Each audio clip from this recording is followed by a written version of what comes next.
Good morning, everyone. Thank you so much for joining us for the museum's Climate Anxiety Workshop. This event was generously sponsored by a grant from the Kitchener-Waterloo Community Foundation. And we're so grateful for all the partners from our region who decided to participate today. And before we start, I kind of wanted to talk a little bit about the museum and where we're situated. This is where the event's being filmed. So the museum is located in downtown Kitchener in Ontario, and this land has been home to the Indigenous people for generations.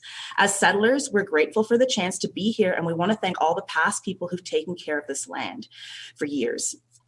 Long before today, there have been Indigenous people who've been stewards of this place. And for the museum's region, so Waterloo region, those people are the Neutral, the Anishinaabe, and the Haudenosaunee peoples. The museum is located on the Haldimand Tract that was promised the Six Nation. And the Haldimand Tract is land that includes 6 miles on either side of the Grand River. And if you don't know, the Grand River is a massive waterway that runs all through our region, all the way down to Lake Erie. Now, I can talk about where I am at the museum in Waterloo region, but I don't know where you are and where you're tuning in from. And so what I'm just explained may not be true for where you live. So I highly encourage everyone who's tuning in, either live or afterwards, to check out online resources to find out about your region and the land that you live on. One example of a really good resource that I found helpful is called nativeland.ca. So that's native-land.ca. And that will help you learn a little bit more about the area that you live on. So we talked a little bit about the idea of stewardship, and the whole event is about kind of stewardship of the environment and ways that we can kind of cope with the way things are changing and climate change and climate worries and things like that. So I'm going to explain a little bit about the event, and I'm going to just do a quick screen share and show you guys the schedule for today, just so you know what to expect.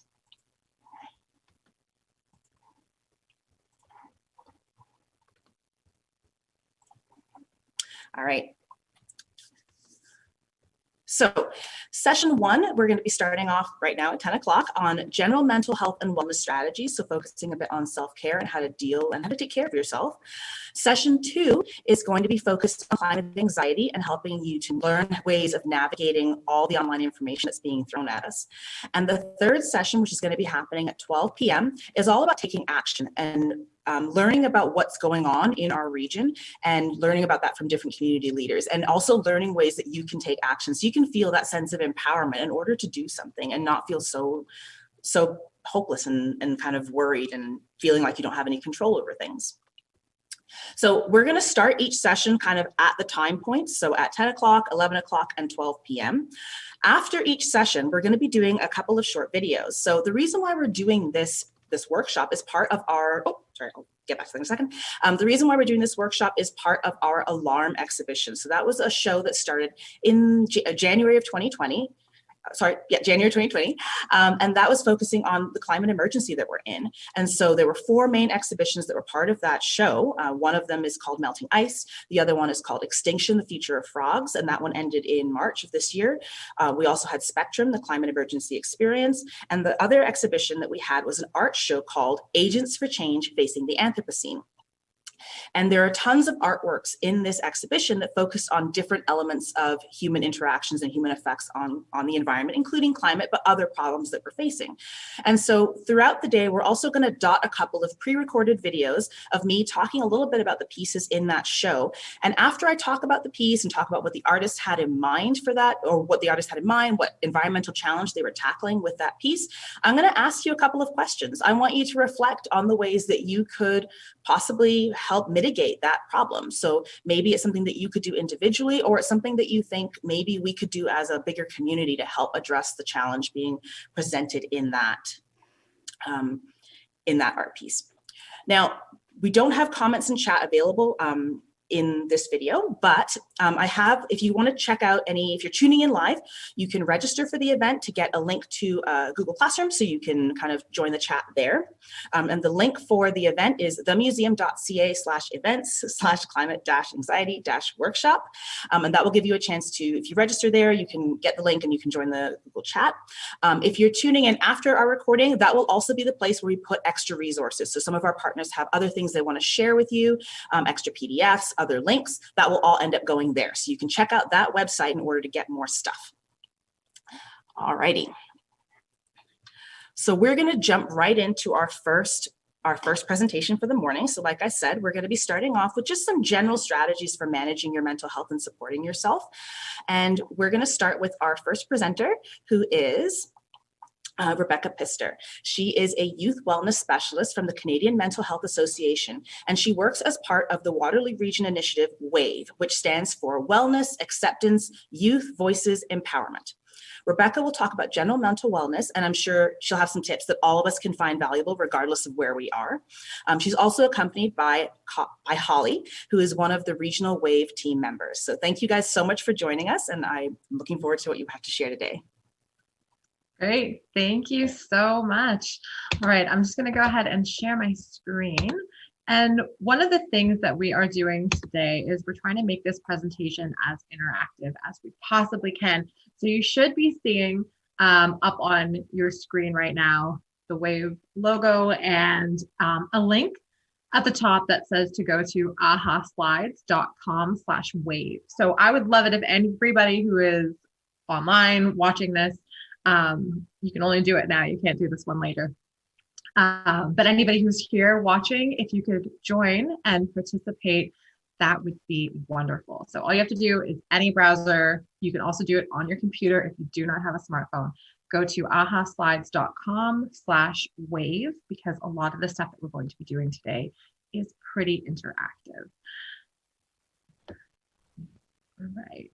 And you'll still be able to see the results of the people who are putting some information in as well if you are watching this later and are not able to participate with it. So this link will be up on top for the duration of the presentation. So if you're popping in at any point in time, you can go ahead and just join at that AHA Slides link. You'll just continue to see it.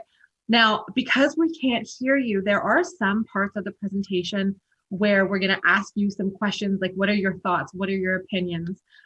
For those, if you look on your phone right here, there is ask a question. So when I'm asking you, like, what do you feel, blank, or what kind of makes you happy or makes you upset, put it in the question, because we kind of put this together with the idea that we might be able to hear people. We can't, but we can definitely see what you're saying if you just go ahead and toss them in here, and then we'll comment on them and talk about it. So as was mentioned, I'm Rebecca, and this is Holly, and we are here from WAVE, Wellness, Acceptance, Youth Voices, and Empowerment. And our group focuses on teaching people about mental health and wellness and some of the skills and strategies that we can use to improve our mental health. And that's kind of why we're here today.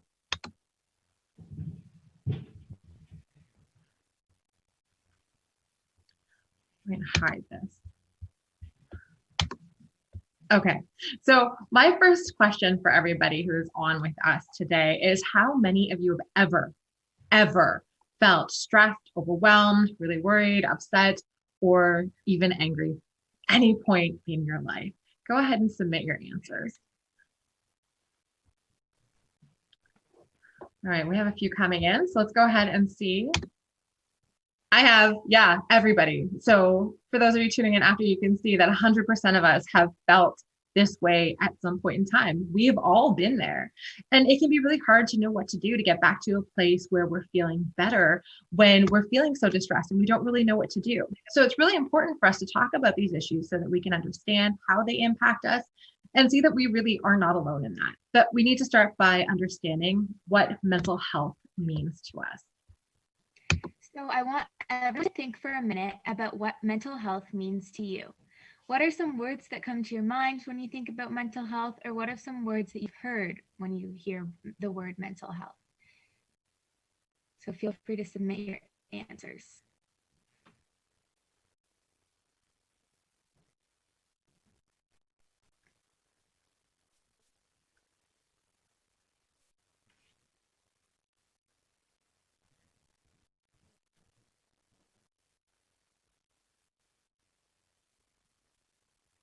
Have we gotten any answers in, Rebecca?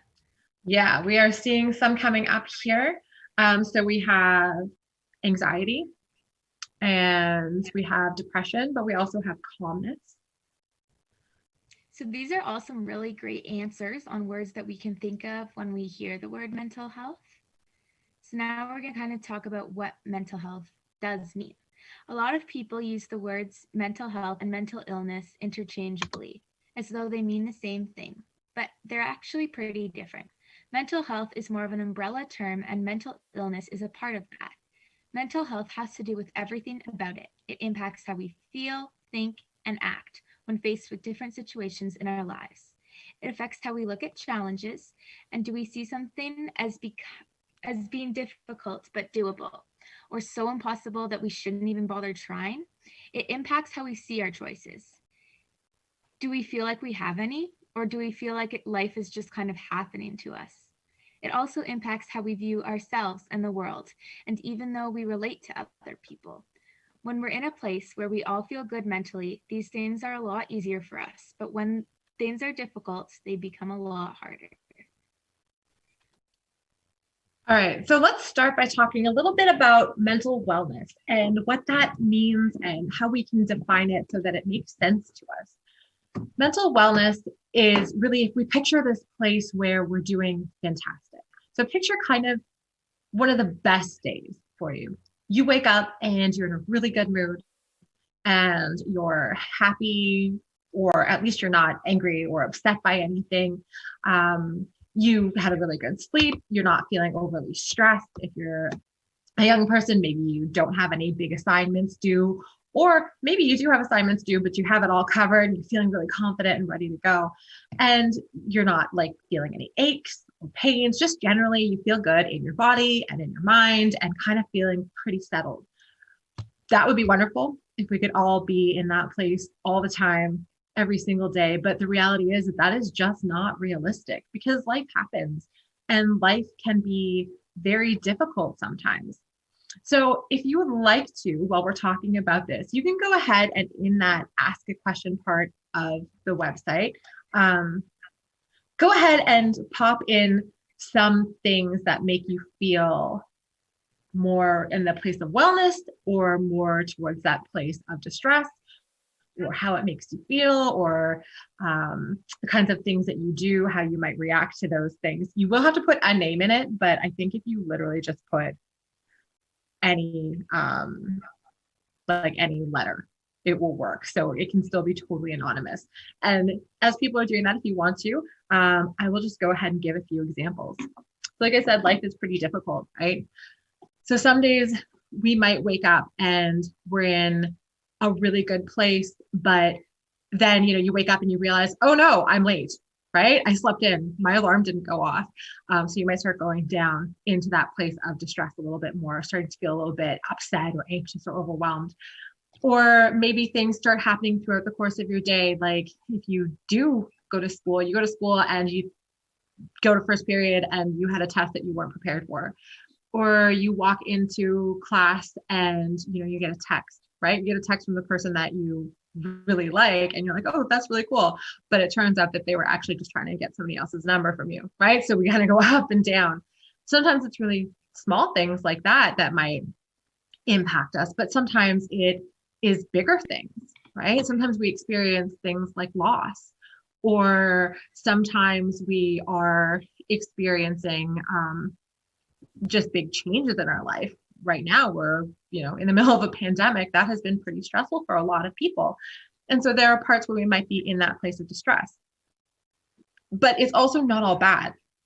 The majority of the time we get to that place of distress and things in our life can bring us back to a place where we're feeling better. Things like we have in here being in good physical health can make us feel overall really, really well. Someone's saying too that it's feeling in control and healthy, and you feel distressed when you're overwhelmed. Yeah.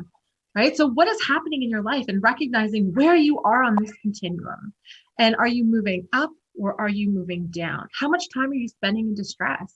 We're all going to get there some point, right? Because again, life's difficult, but are we there more often than we would like to be? Are we there for too long of a period of time?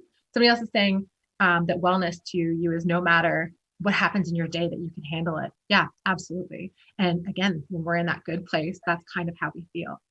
And of course, when we're in a place of wellness, it really can impact and change things like how we treat other people. We tend to be short-tempered. We tend to be angrier, lash out, really impatient when we're in that place of distress. But when we're in a place of wellness, we're the kind of people that people want to be around, right? We're in a place of distress. We don't even want to be around ourselves. Somebody else is saying there can be a lot of distressing events, but they might not necessarily cause distress. It depends on the perspective and knowing that things will be okay. And yeah, generally speaking, that is absolutely true. But if we're in that place of distress already, even small events, right? That's the whole crying over spilled milk, right? Even a small event like that can make us feel like it's too much to handle. But when we're in a place of wellness, those things are not going to impact us quite as much.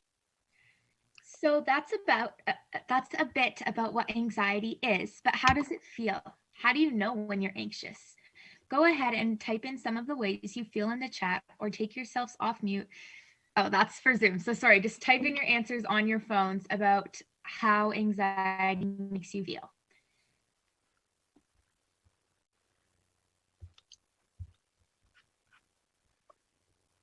Oh, this is our poll about feeling anxious.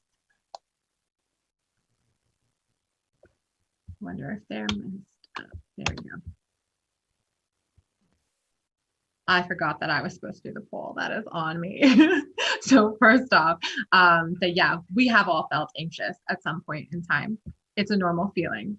And we'll talk a bit more about that after. But now, to Holly's point, because she's on top of it, I forgot. What are some words that you associate with that?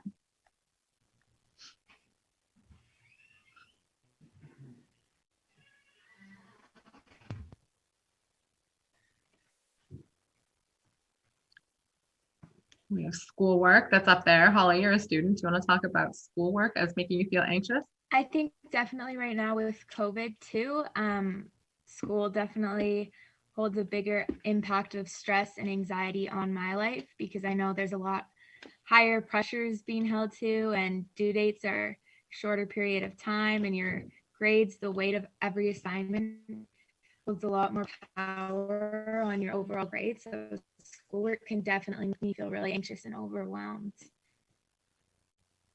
We have a few more that are coming in here too.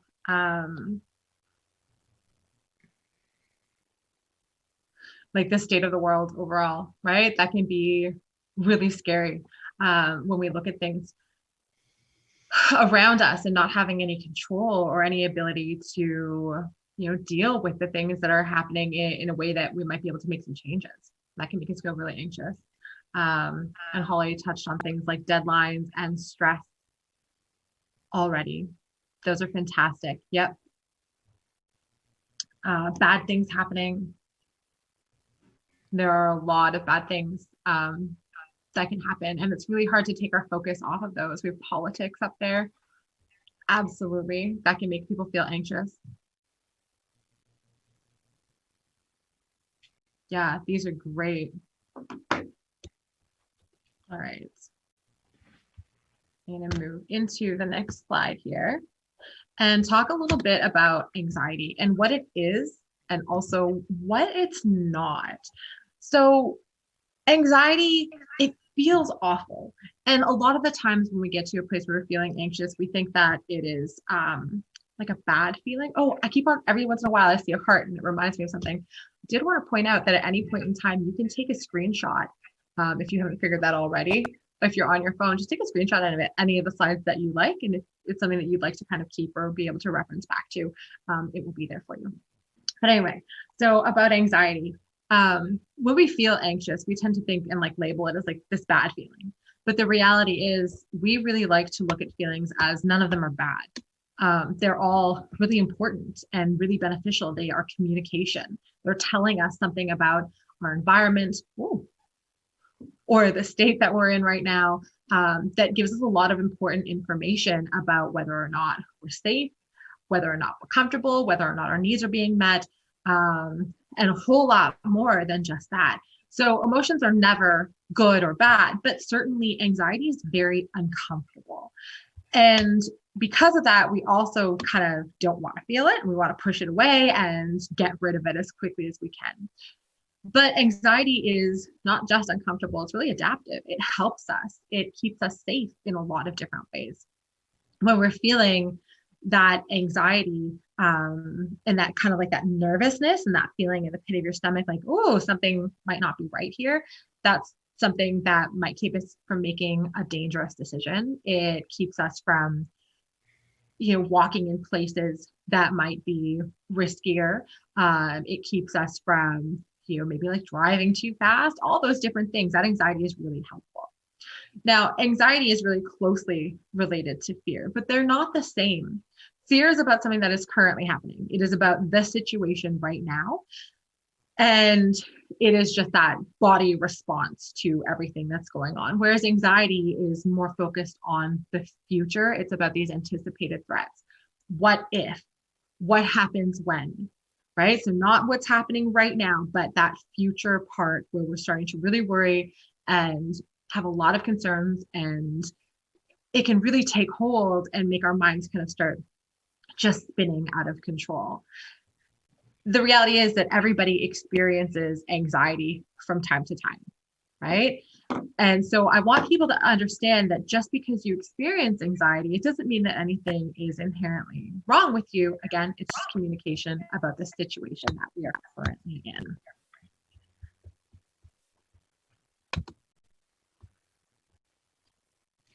So we already did kind of discuss about how anxiety makes us feel physically, but go ahead in the chat and type about how anxiety makes your body feel when you're feeling really anxious, if you're about to walk into a class with a test or you have a big assignment due in a week. Just feel free to type in some of the ways that your body feels and reacts to your anxiety. We had somebody already start down here. I just didn't want to share them out loud because they would fit better here. But somebody said that feeling anxious is a feeling of being like disconnected, trapped, lost in a cloud of mess. Yeah, I don't know that I've ever heard it described that way before, but I think that that's really accurate. It is really messy and disorienting. Like I can't escape from the distress, trapped, doomed, if not just by like the event itself, then just by the feeling of anxiety. And anxiety, when it's so big and outside of the realm of what's typical, it can really lead us to be having experiences that are debilitating in a lot of ways. Other people are saying, like, I can't move forward. Holly, what are some other things that come up usually in our presentations about how anxiety can make us feel? I know for me personally, I get some physical factors when I'm feeling really anxious. I'll feel my heart starting to race. Sometimes my stomach will start to hurt. I'll be sweaty. I'll just want to move around. I'll be very anxious and my whole body will want to move. So I know that anxiety not only affects us in the way that we feel mentally, but also physically. Yeah, that's awesome. And other people are saying, some similar things like tight chest, tight throat, jittery. You might feel your heart racing, like you can't catch a full breath sometimes. Yeah, it can feel a lot of different ways in our bodies. And it's really important for us to be able to recognize how anxiety feels so that we can identify it and label it, because then we can actually start to do some things about it. If we're able to say, oh, when I feel this way, I feel anxious, here are some tools, that can lead to a different outcome rather than I feel this way, blah, and just kind of putting those feelings out there, right? So as Holly mentioned, anxiety, it's more than just this emotional response. It's a lot more than that. Sometimes we think that that's all it is, but when you look at this diagram here, it can lead to things like overthinking, right? You just kind of can't let go of the thing that you're thinking about. It can lead to behaviors around avoidance. So we know that people who are feeling really anxious around school might not want to go to school. Or if you think back to the very beginning of the pandemic, there's a lot of anxiety. And so a lot of people avoided a lot of things like going outside at all, right? Interacting with anybody outside of your home at all. Maybe even avoiding interacting with the people inside your home if they had left your home because of that anxiousness, that unknown. What if you are sick? What if I get sick? Sometimes it can lead to sweating, stomach issues, panic attacks. Some people will have a complete just physiological response to it that makes you feel like you can't even breathe. sometimes people need a lot of reassurance to help them through that. Sometimes it is insomnia. You can't fall asleep or you can't stay asleep. Other people have memory issues. That's very common. When you think about how clouded your thoughts can be, it's really hard for us to encode information properly. So it's really hard for us to recall it later. Headaches, trouble breathing, constant worrying, all these kinds of things are associated with those feelings of anxiety and just overall feelings of being anxious. And again, we're not talking about anxiety that's just beyond what's typical. These are experiences that we might all have when we're feeling anxious about any given situation. So let's talk about some of the things you can do to help yourself when you are feeling anxious. One great activity is using the 5 senses grounding technique. In this activity, you try to find 5 things you can see, 4 things you can feel, 3 things you can hear, 2 things you can smell, and 1 thing you can taste. It is important to really use all of our senses, so if you're finding a thing you can feel, to actually go and touch it. You can also write down how you're feeling, or scribble or draw, anything to help express yourself and get those anxious feelings out. Another one is to focus on the things that you can control. We often feel anxious about things we can't do much about or don't think that we can do well. Instead of looking at the big picture, focus in on the little things that you can do something about. A lot of people are anxious about getting sick from COVID, but you can do things within your control to protect yourself, like wearing a mask, washing your hands, and staying away from others. If you're anxious about a test, focus on what you can control, like how much time you spend studying or asking people for extra help. Yeah. And some other really good techniques when you're feeling anxious is to talk to somebody about it. Remember, anxiety is rooted in these feelings of what, things are out of our control, or we don't know what's going to happen, a lot of worry. And it's easy when you're in a place where you're feeling really anxious for it to kind of take root, and it's almost like having these blinders on. You can't see anything else. All you can see is the thing that's making you feel uncomfortable. All you can think about is that, and it's really hard to move beyond that fog. So sometimes when we talk to another person about how we're feeling, or about why we're anxious, or what it is that we're anxious about, that can be helpful because it can help us to see some more of like the realistic pieces of that situation. Right? Talking about it and saying like, well, what's the worst thing that could happen? And then walking through that. Is that actually going to happen? Is that what that might be like? What are some other things that might happen? What are some things that we can control about this? Because sometimes we can't figure out what it is that we can control. So having that extra help and support can be really beneficial. Talking about how you feel with somebody, that can mean a lot of different things. It can mean reaching out and talking to a professional. But it can also mean that we have an opportunity to reach out and talk to a friend or a family member. Sometimes even just talking out loud to yourself can be really helpful. Another one is distraction. And distraction can be a really good technique because it gives your mind a bit of a break. So if you're sitting there and your brain is just spinning and spinning and spinning, and you're not able to kind of pull back from that, if we are able to distract ourselves, it gives our brains a little bit of a break and a little bit of an out so that we can maybe start thinking or seeing things a little bit differently. And another one is to move. Like Holly said, she feels really jittery and like has to move.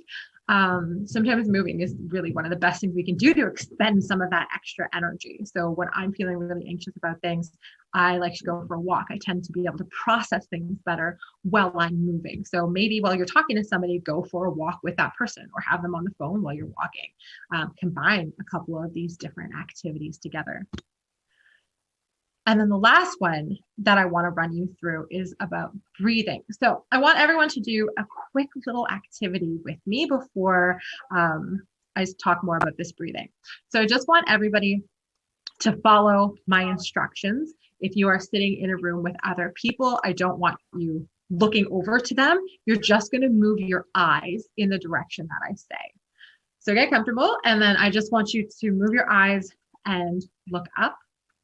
Look down, look left, look right, look up, look down, look left, look right, look up, look left, look down, look right, look up, look down, look right, look left, left, right, left, up, down, up, left, right, up, down, right, left, up, down. Who's breathing? You're probably not, right? And what happens is sometimes when we feel like we're so overstimulated and so much is happening to us, we tend to forget even the basic things like breathing. That's pretty normal and pretty typical. So taking a few deep breaths and trying to relax a little bit is actually really important. And I know it sounds really trite to say, oh, well, if you're feeling anxious, just relax. But it's actually got a lot of weight to it, because taking those deep, slow breaths can trigger something called our relaxation response. So the relaxation response is kind of like our body's off switch. When we're feeling anxious, we go naturally into fight, flight, and freeze. We've all heard that before, right? And we get all like, oh, and just, you don't know what to do. That's not going to help that anxiety at all. But then once that threat has passed, or once the fear has passed, big deep breath, and we start to relax. That's your body's natural response, bringing you back into a place where you're feeling stable. But we can actually do things to trigger that relaxation response so that it starts to take effect earlier.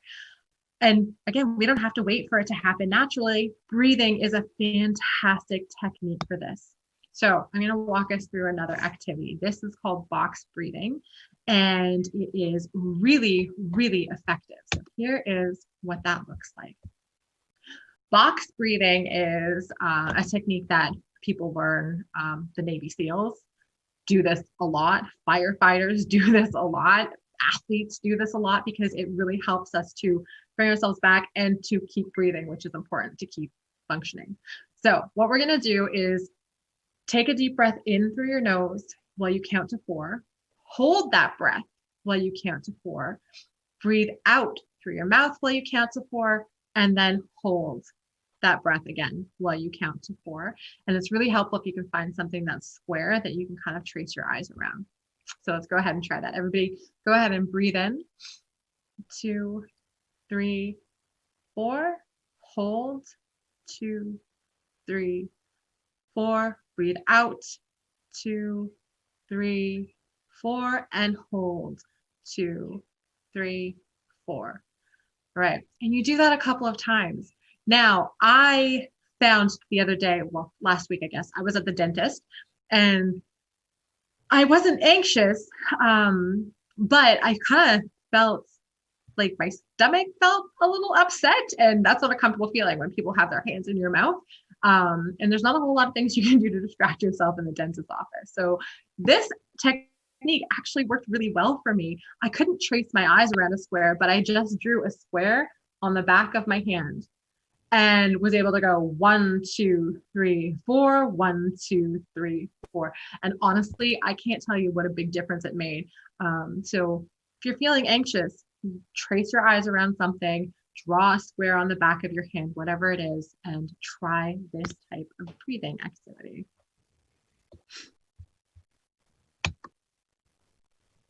Okay.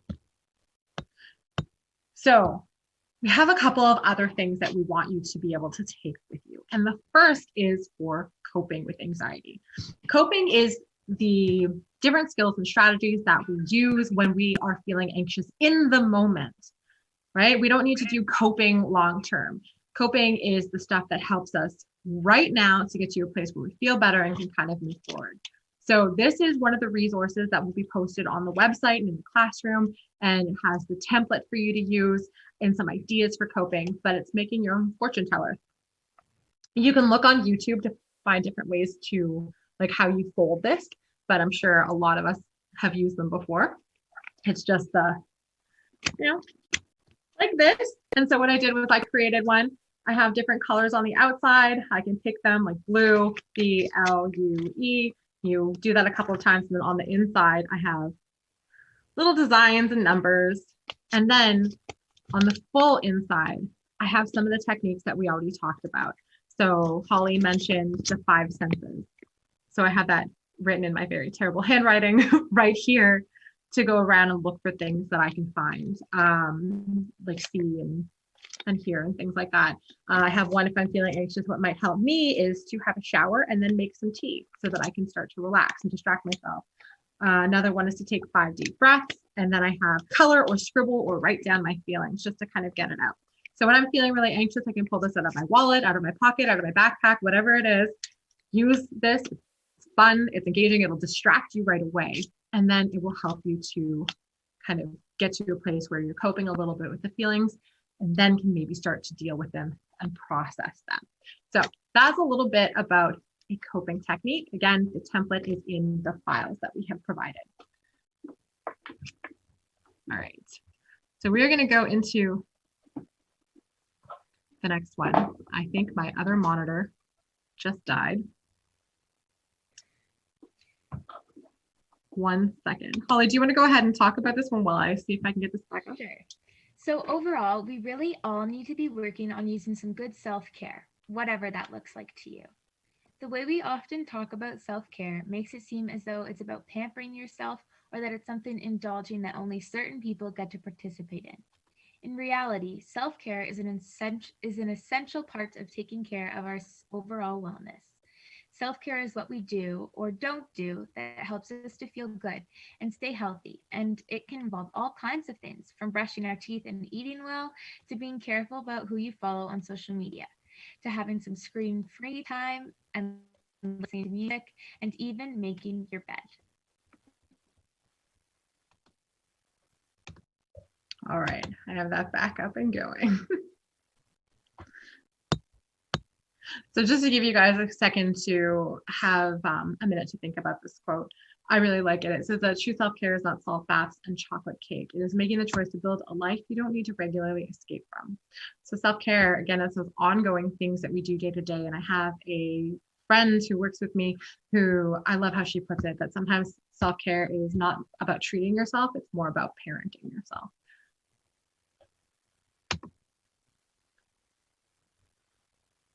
Okay. So self-care is something that we need to do more days than not, and in a variety of different areas, not just one, right? So sometimes we'll have these ideas of what we do for self-care, and it'll be, I go to the gym. What did you do when we went to lockdown and gyms weren't an option anymore? Or it's, for self-care, I like to go out with my friends. That's excellent. What do you do now when going out with your friends isn't as much of an option? Or what else do you do? Are you only spending time with your friends? Because maybe if you're only spending time with your friends, you're not really taking care of yourself in all these different places and areas as well. So self-care is more than just one dimension. There's a lot of different things that we can do. With self-care too, this is ongoing stuff. This is stuff that we should be building into our lives in a lot of different ways at different points in time. So it is natural to have a couple of areas where we tend to focus our efforts, but there are a lot of benefits to trying to expand the different ways we take care of ourselves. And a lot of these different areas overlap with one another without us even realizing them. So some of the different areas include things like our physical health. And so, yeah, that might include going to the gym, and it might include, getting exercise, going for a walk, but it also includes things like getting enough sleep. Sometimes we don't see that as being self-care. It can also include things like having our rest days, or getting regular exercise, sleeping well, eating well, drinking enough water. All kinds of different things go into that physical part. Social self-care can include things like having healthy relationships where you've set good boundaries, where the people in your life are healthy for you, not toxic friendships, where they might be relationships where we can have a lot more open communication with one another and honest communication. So it's not just having a large social circle, it's having a social circle that's full of people that you can really connect with. And then spiritual self-care is really important for a lot of people. It can include things like going to church, but that's certainly not the only thing it can include. It can include things like spending time in nature, engaging in practices of mindfulness, which is paying attention to the present moment on purpose without judgment. So you're really focusing in on this moment and not really judging yourself for the things that you're thinking or feeling. And it's been proven to have a lot of excellent benefits for us as well. So some examples of some personal self-care might be spending some time alone or practicing your hobbies and reading. Professional self-care might be learning, going to conferences, webinars, developing problem-solving skills, just like you guys all are right now. And emotional self-care might be asking for help, either formally or informally, meaning you're talking to a friend or professional. And it might also mean participating in treatment of many kinds, journaling and gratitude. So the next thing we're going to be talking about is another idea on a way that you can find time for self-care. The instructions are also in the handout, which will be in the Google Classroom and on the website, I believe. Yeah. This one is about making a self-care jar, and it is really easy. All you need is a jar, a box, or even just a cup and some colored paper or craft sticks. You can also use plain craft sticks and color the ends of them all in a different color. You'll need 4 different colors. Then at any time when you feel like you need to represent some self-care, you'll pick a specific color to represent a specific amount of time. Let's say that yellow is 5 to 15 minutes, green is 30 minutes, purple is 60 minutes, and blue is 120 minutes. Next, you need to brainstorm a bunch of things you can do for self-care that can fit into those different times. It can be anything from petting your pet, to flossing your teeth, to going to the movies or writing some music. Make sure you include something from each of the different dimensions of self-care that we just talked about, and try to put one of each in your favorites in the different time frames. Then write the ideas on the paper on the craft sticks, and when you could use a little self-care, think about the period of time that you have available and pick one. Or if you have a couple of hours, you can pick one from the 120-minute category, or you could pick from a few of each of the shorter categories. So I have an example of what a self-care jar could look like using craft sticks. This costs very little, but you can do it even cheaper, literally just paper and color paper if you want to, if you don't have colored paper. But let's say that what Holly had said, that green was 30 minutes. I've got 30 minutes. And I know that in that 30 minutes, I'm going to just sit down and scroll through Instagram and watch a video on YouTube and not actually do anything really good for myself, unless that's what I need at that time, which is totally fine too. That can be self-care. Then maybe I'll pick one of my green sticks, and this one says, read a book. I promise it says read a book. My handwriting is terrible. But maybe, like Holly said, I've got more time. So I've got an hour. So I pull one of my purple ones. And like this one here says plan meals. I really like to plan out my meals for the whole week. Actually, I have a little bit of a challenge with myself where I try to go grocery shopping once every 3 weeks. And I plan out exactly what we're going to eat for 3 weeks straight. So I only ever have to go to the store once. And we eat mostly vegetarians. We're still eating really healthy, even doing it that way. Produce lasts pretty long. It's pretty cool. But doing something like that makes me feel like I've done something really good for myself, and that I feel more on top of things. Another 5-minute one might be like make my bed. So I just can grab this whenever I want to and feel like I need to be doing something, or I'm just bored and I don't know what to do. Grab one of these. So I'd love to and share some things that we all do for self-care. So you can put your answers in the chat about what you do personally to take care of yourselves, thinking back to all the dimensions of self-care that we talked about.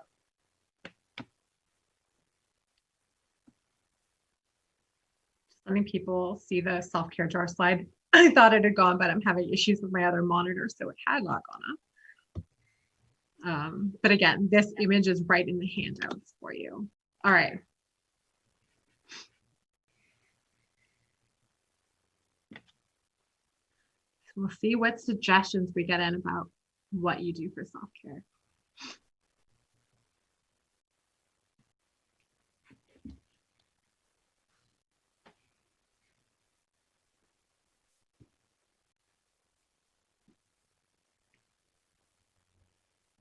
Math. Somebody does math for self-care. That's pretty cool, honestly. I used to love working through math problems when I was younger. Then math got more difficult. And sometimes again, like we mentioned, like Holly said, that professional self-care is really important too. And so sometimes if you're not good at a subject like math, self-care, professional self-care is working through that and reaching out and getting some support with how to do it. We have listened to an audiobook, yoga,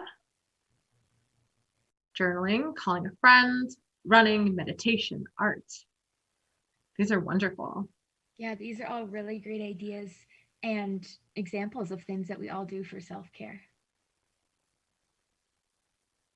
What else do you do, Holly? I know that I will FaceTime my best friend and we'll just talk about our days or something fun that's coming up in the future. I will watch my favorite Netflix show and just chill, or I'll also work out or read a book or maybe do some studying.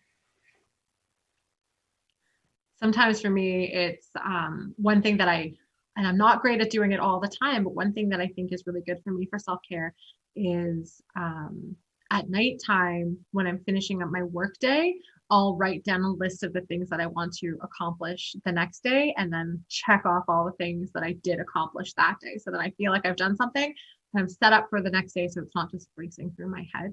And I found that that's been pretty helpful for me. Yeah. See if there's anything different in the chat. Oh, somebody says in high school, I used to treat math homework as something to do to avoid doing other homework. I don't know that a lot of math teachers have ever heard that, but I think that's awesome. All right, fantastic. Let's move into our next little bit. We've talked a lot about anxiety and how it's totally normal to feel anxious from time to time. But how do you know if it's gotten to the point where it's more than that typical anxiety, where it could be an indication that something is going on or something might be wrong? Because that's a big question that people have is, okay, well, anxiety is normal. Is what I'm experiencing normal? And then might not reach out and get help and support. So I would say, first of all, if you are feeling frequently distressed, if you are feeling overwhelmed, if you are feeling any of these big feelings that are really difficult more often than you would like to feel them, it's a really good time to reach out and get some support. There is no cutoff of how bad you have to be feeling in order to receive help and support. In fact, it's a lot easier to go and reach out for that support earlier before it becomes a bigger issue that might be harder for us to work through. So going early when you're like, this is just not comfortable for me, I don't like it, I'd like to learn some skills and strategies for getting rid of this feeling or for coping with it or managing it a little bit better. It's better to do that earlier. But how do you know what's going on? There is a continuum of illness to no illness. So on one side, we have no illness, which means that you do not have a diagnosis because you don't meet the criteria. A lot of people, when we feel anxious, we might think like, oh, you know, this is a big deal. Like maybe I have an anxiety disorder. Likely not. Likely you don't have that criteria met. So you're kind of way over on that no illness place. Again, it doesn't mean that those feelings aren't very real, but there's a whole bunch of things that go into a diagnosis. So you might be moving along that continuum. You're like, well, maybe I feel more anxious than my friends do. Maybe it seems like these are feelings that not everybody else is having. You might be moving and in like this more subclinical range, or you might be on this other side where you have an illness. Now, having an illness is something that you have, whether or not you ever receive that diagnosis. I was running across a parking lot once. I fell and I broke my leg. It was right before Christmas. I didn't have time for it. I was really upset about it. I was adamantly refusing. I did not want to go to the hospital. I was really mad when they called an ambulance and made me go anyway. I had a paper that was due. That's why I had been running across a parking lot. And my prof did not accept late under any circumstances at all. So I was really upset about that. And I went to the hospital. He took an x-ray. The doctor came in and was like, yep, your leg's broken. So I asked people, well, when was my leg broken? Was it broken when I fell and heard it crack, or was it broken when the doctor told me? And the reality is it was broken when I fell and heard it crack. The x-ray didn't break it. Going and talking to the doctor didn't break it. None of those things made it worse. Those things made it so that I could get back on a path to healing my leg. Would my leg have healed if I had never gotten support, if I'd never gone to the hospital, if I had never gotten a cast? I don't know, maybe. It wasn't a severe break, but it might have taken a lot longer. It might have been in a lot more pain. It might have healed in ways that would have caused me problems for the rest of my life. Who knows? I didn't want to have a broken leg, but I did. And it's the same thing with a mental illness. We don't want to go and reach out and get help and support. We're afraid. There's the stigma, all these things that go into it. But the reality is that if you're struggling and you meet that criteria, you meet that criteria whether or not you're speaking to somebody about it. But going and talking to somebody can get us onto a path where we're feeling a lot better and we're getting the support that we need. And so we talked about wellness earlier and distress. If we cross these two continuums, we have these 4 quadrants and we all fall in here at some point in our lives, right? We're all here sometime, or at every point in our lives, rather. Where we are might change. So we might be somebody like Jana, who does not have a mental illness and has been feeling great. That is most of us, most of the time. Most of the time we're doing really well, or at least between, if the top was a 1 and 5s in the middle, bouncing up and down in there, sometimes dipping a little bit lower and coming back, having times where we're in distress, but generally speaking, more days than not, we're in a better place. Or we might be like Chris, who does not have a mental illness, but has been going through a lot lately and has really been struggling. Is feeling those deep feelings of distress, might be feeling really anxious, might be feeling really sad, but still does not have a mental illness.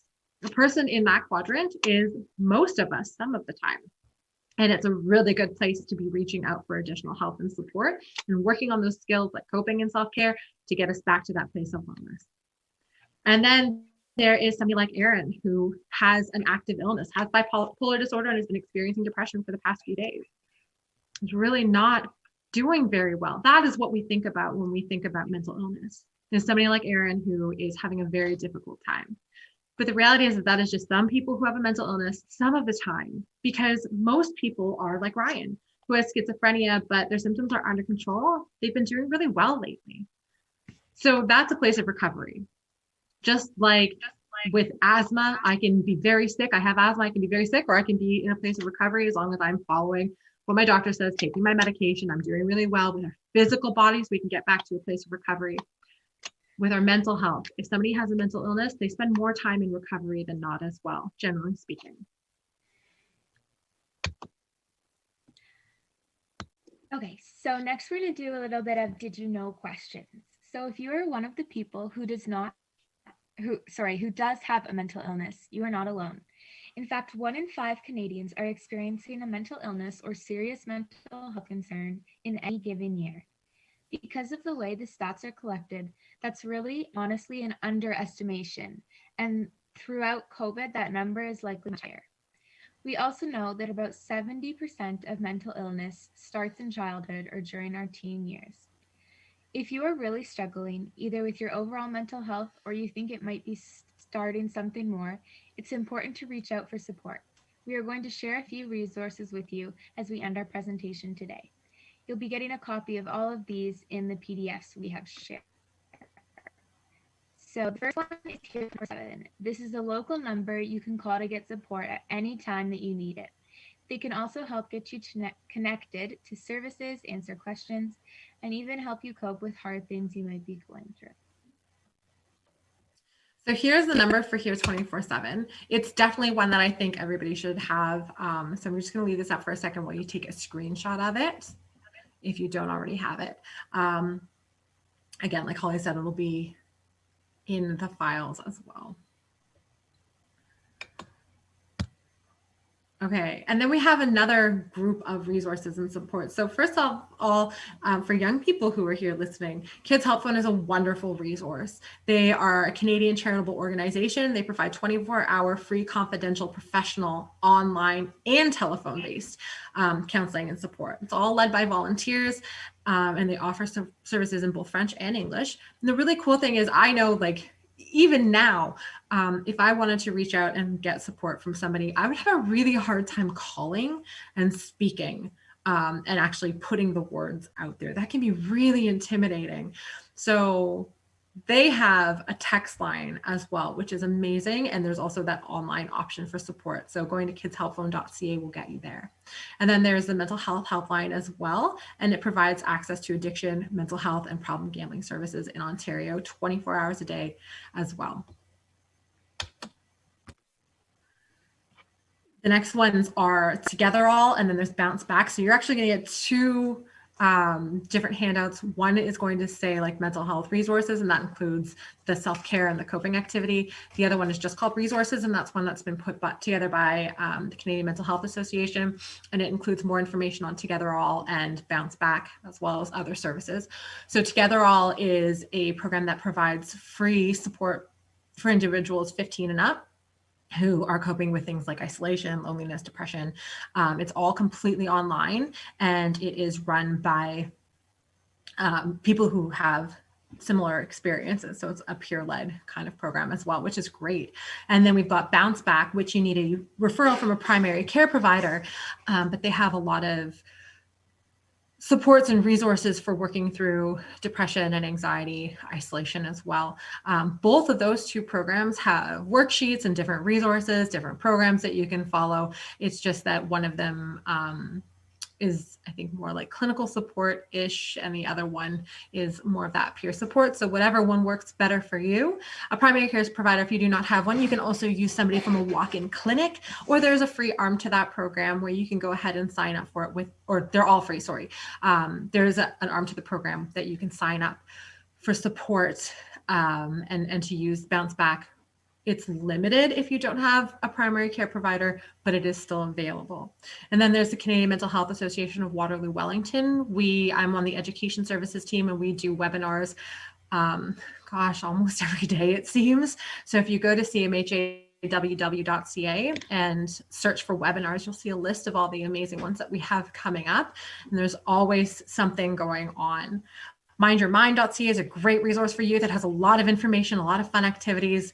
And again, this is another one for youth. Youth is West for Youth Online, and they provide free counseling and emotional support for young people, which is fantastic. So if you go to their website, you'll see some information about that. And then my final resource that I want to bring attention to is Front Door.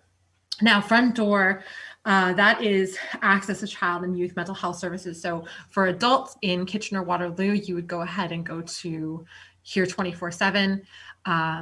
If you're in Guelph, they have supports for youth through CMHA, but CMHA is not the youth mental health aid in Waterloo, like Kitchener-Waterloo.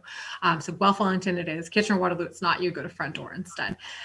They usually have free walk-in counseling available. Those are the dates and times, but right now they are doing phone and video by appointment only because it is shut down for walk-ins. But you can go ahead and call to book, and that is the information for that as well. So those are some local resources. So then on top of the resources we provided, there are also a lot of helpful apps and websites. Some of these might have a slight cost and others are free, but it can be great to tune into your phone for a helpful tool. You can also ask what kind of apps that your friends have that they use to cope with their mental health. Yeah, that's a great tip because a lot of people, we all know everybody's on Instagram or on TikTok, but we don't really know what people are doing to support themselves. So that's a really good idea. And again, this will be in the handout as well. So now that we've kind of wrapped up our presentation, if anybody has any questions for us or about what we've discussed today, feel free to type it in the chat.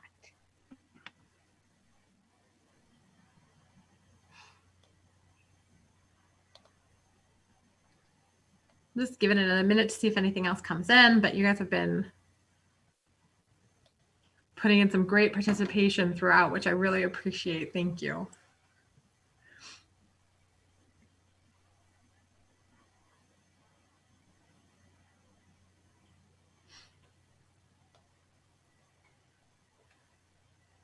All right. So I'm not seeing anything else. So I think that concludes our presentation. Hi again, Ashley. You're muted. All right. Thank you guys so much. I really appreciate it. I appreciate the talk. It was really valuable to hear all those insights in terms of those negative emotions and their function, and also how we can learn to cope with them. And thank you so much for sharing all those resources. We will definitely be adding those to the website, and I'll just put the, I'm going to screen share right now. Actually, Rebecca, do you want to stop the screen share for a second? Oh, yeah. Oh, no, wait, apparently I can. All righty. So just as a reminder, so this is the website for the event. If you are tuning in live, you can go here to do the RSVP and then be able to get access to the Google Classroom where you can interact or post or comment. And that'll be particularly useful for some of the other sessions. And if you're tuning in afterwards, this is where you can go to find additional resources, some of those PDFs that Rebecca and Holly have been talking about, and anything else that will be shared by our other partners. So it's the museum.ca/events/climate-anxiety-workshop. Alrighty. So again, thank you so much. We're gonna take a maybe a couple minute break, and while we're kind of changing presenters, we're gonna be putting up our short video, one of the short videos about the Agents for Change exhibition. So if you need a minute to stretch and stand up, that's a good time to kind of do that while we're watching that, and then we'll be going straight into session 2. So thank you guys so much for tuning in, and we'll see you in about 8 minutes or so. Hi, thank you for having us speak. Hi everyone, welcome to the museum. My name is Ashley Miller. I'm the Family Experience Manager here. Today we're going to spend a bit of time talking about our exhibition, Agents for Change, Facing the Anthropocene. This exhibition was co-curated by Jane Tingley and Nina Sigletti. Agents for Change, Facing the Anthropocene presents artworks by women media artists who work at the intersection of science, technology, and art. Have you heard the word Anthropocene before? The Anthropocene is a word being used by a lot of people to describe the time that we're in. So the word anthro, or the part of the word anthro, means human, and pocene is kind of a word that we use to describe a geological period of time. So when you combine these two together, Anthropocene means a time of human change. And that's what's going on. Humans are having a disproportionately big effect on our environment. We're affecting all the living things that are on the planet too. And so the artists here wanted to tackle different issues of human impacts on the environment. So art has the ability to reach people personally, to engage with them emotionally, and to help them establish a deeper connection and understanding with a particular problem. And that's what the artists in this exhibition have chosen to do. So I'm going to spend a bit of time talking about a couple of different pieces today. And when I'm done, I'm going to pose you a couple of questions. I want you to think about the problem that the artist wanted to discuss or tackle. And I want you to think about what solutions could we think of? What solutions can we have to dealing with this problem? And I want you to think about it in 2 ways. I want you to think about a solution on a personal level or an individual level. What could you do to make an influence or make an impact on the problem and help change things for the better? But also, what can we do as a society or as a community to help influence things? Because it's not just about individual action. Sometimes we really need to take a look at the systems that are causing the problems. So let's say, for example, I asked you to think about how we could deal with, let's say, plastic garbage. So maybe something that you could do as a person or individual or as a family is to commit to recycle every piece of plastic that you can, and to make sure that that plastic is clean before you put it in the recycling bin so it doesn't dirty other things. But as a community, maybe we could ask manufacturers, so those are the people who make products, to use less plastic in the things that they make. Maybe we can demand that those plastics that they choose to use are actually recyclable, because not every single type of plastic is recyclable, and that also is part of the problem. So do you see what I mean by thinking about individual solutions and community or system solutions? So we'll go ahead and get started. This piece is called Sounding CA or Sounding Canada. It's put together by the New Zealand artist duo Carolyn McCaw and Vicky Smith, and they wanted to tackle the issue of noise pollution on marine mammals. Many of us are familiar with the word pollution and can think of examples. So if you think of littering, that would be putting garbage into the environment. Water pollution would be toxins that end up in rivers, lakes, streams, and oceans. And air pollution would be if we get toxins into the air we need to breathe. But what's noise pollution? Noise pollution is human-made sounds that interfere with living things in the environment. Now, you may be thinking, all right, noise pollution for marine mammals, the oceans are quiet, why would that be a problem? The oceans are not quiet. The ocean is full of sound. Fish, invertebrates make tons of sounds to communicate with each other, and most notably, marine mammals like whales and dolphins use sounds. They use chirps, whistles, bellows, and grunts to talk talk to each other, and to echolocate. That means that they can kind of see with their ears. But now, humans do a lot of stuff in our oceans that make noise. Ship engines, sonar, drilling, explosions. It's gotten loud. And it's a huge problem for sea creatures. They can't hear each other, they can't navigate or hunt using sound, and all that noise stresses them out. Have you ever been in a really loud or noisy environment where it's kind of hard to hear and even hard to think? That's what it's like for marine mammals and other animals trying to survive in the oceans. They are stressed. The thing is, we can't really hear these sounds when we're above water, so we didn't even realize what a ruckus we were making until pretty recently. Carolyn McCaw and Vicki Smith, the artists, wanted people to think about this problem. They wanted people to know how noise pollution affects marine mammals. For this installation, they worked with a Canadian scientist named Dr. Lindy Wildbar, a whale researcher from Dalhousie University in Nova Scotia, to help on the project. If you listen carefully, you can hear the sounds of right whales and North Atlantic right whales amongst the other human noises. The artists also wanted us to experience it. They included a deep boom every 20 minutes to help us get an idea of the sorts of sounds that whales are experiencing. But in reality, those kinds of noises at that level and intensity happen way more frequently. Scientists think that that might be why some whales beach themselves. They might be trying to escape the noise. Now, if you're tuning in from a region, or our local region, Ontario, you may not always think about the oceans and noise pollution. Even though it's a big deal, of course, we're pretty far away from the ocean. But noise pollution doesn't just affect sea creatures. There are lots of animals on land that need sounds to communicate. Think for a minute about the different animals that you might hear throughout the year. In the spring, we might hear bird songs. Maybe in the early spring and midsummer or early summer, we'll hear frogs, and late summer and fall, we hear crickets and cicadas. All of these animals use different sounds to communicate, and as we're making noises on land, we can interfere with their ability to talk to each other too. All of our cars, our trucks, our construction, it's a lot of sound, and these animals have to either make noises even louder or just not be heard. So I want you to think a little bit about noise pollution in your area. What might be a way that you can help to influence that? How might you affect it or make it better for the animals living around you? Think about it from a personal level, what might you be able to do? And think about it from a community level, and what can you do about the system that makes so much noise? Some really good news about the ocean pollution and ocean noise pollution is that there is a lot of work being done to deal with this issue. People are becoming way more aware, and it's through projects like the artwork here that's helping people to know about this issue and create change. So one of these things that people are doing is that they're lobbying our governments to create laws to restrict the amount of noise that ships can create or industry can create in the ocean. Or there might be engineers who are designing brand new, quieter ship engines to help prevent all those ships making noise when they're going from port to port. So again, we're going to think a little bit about how noises in our environment might affect the living things around us and how you can make change to improve it for them.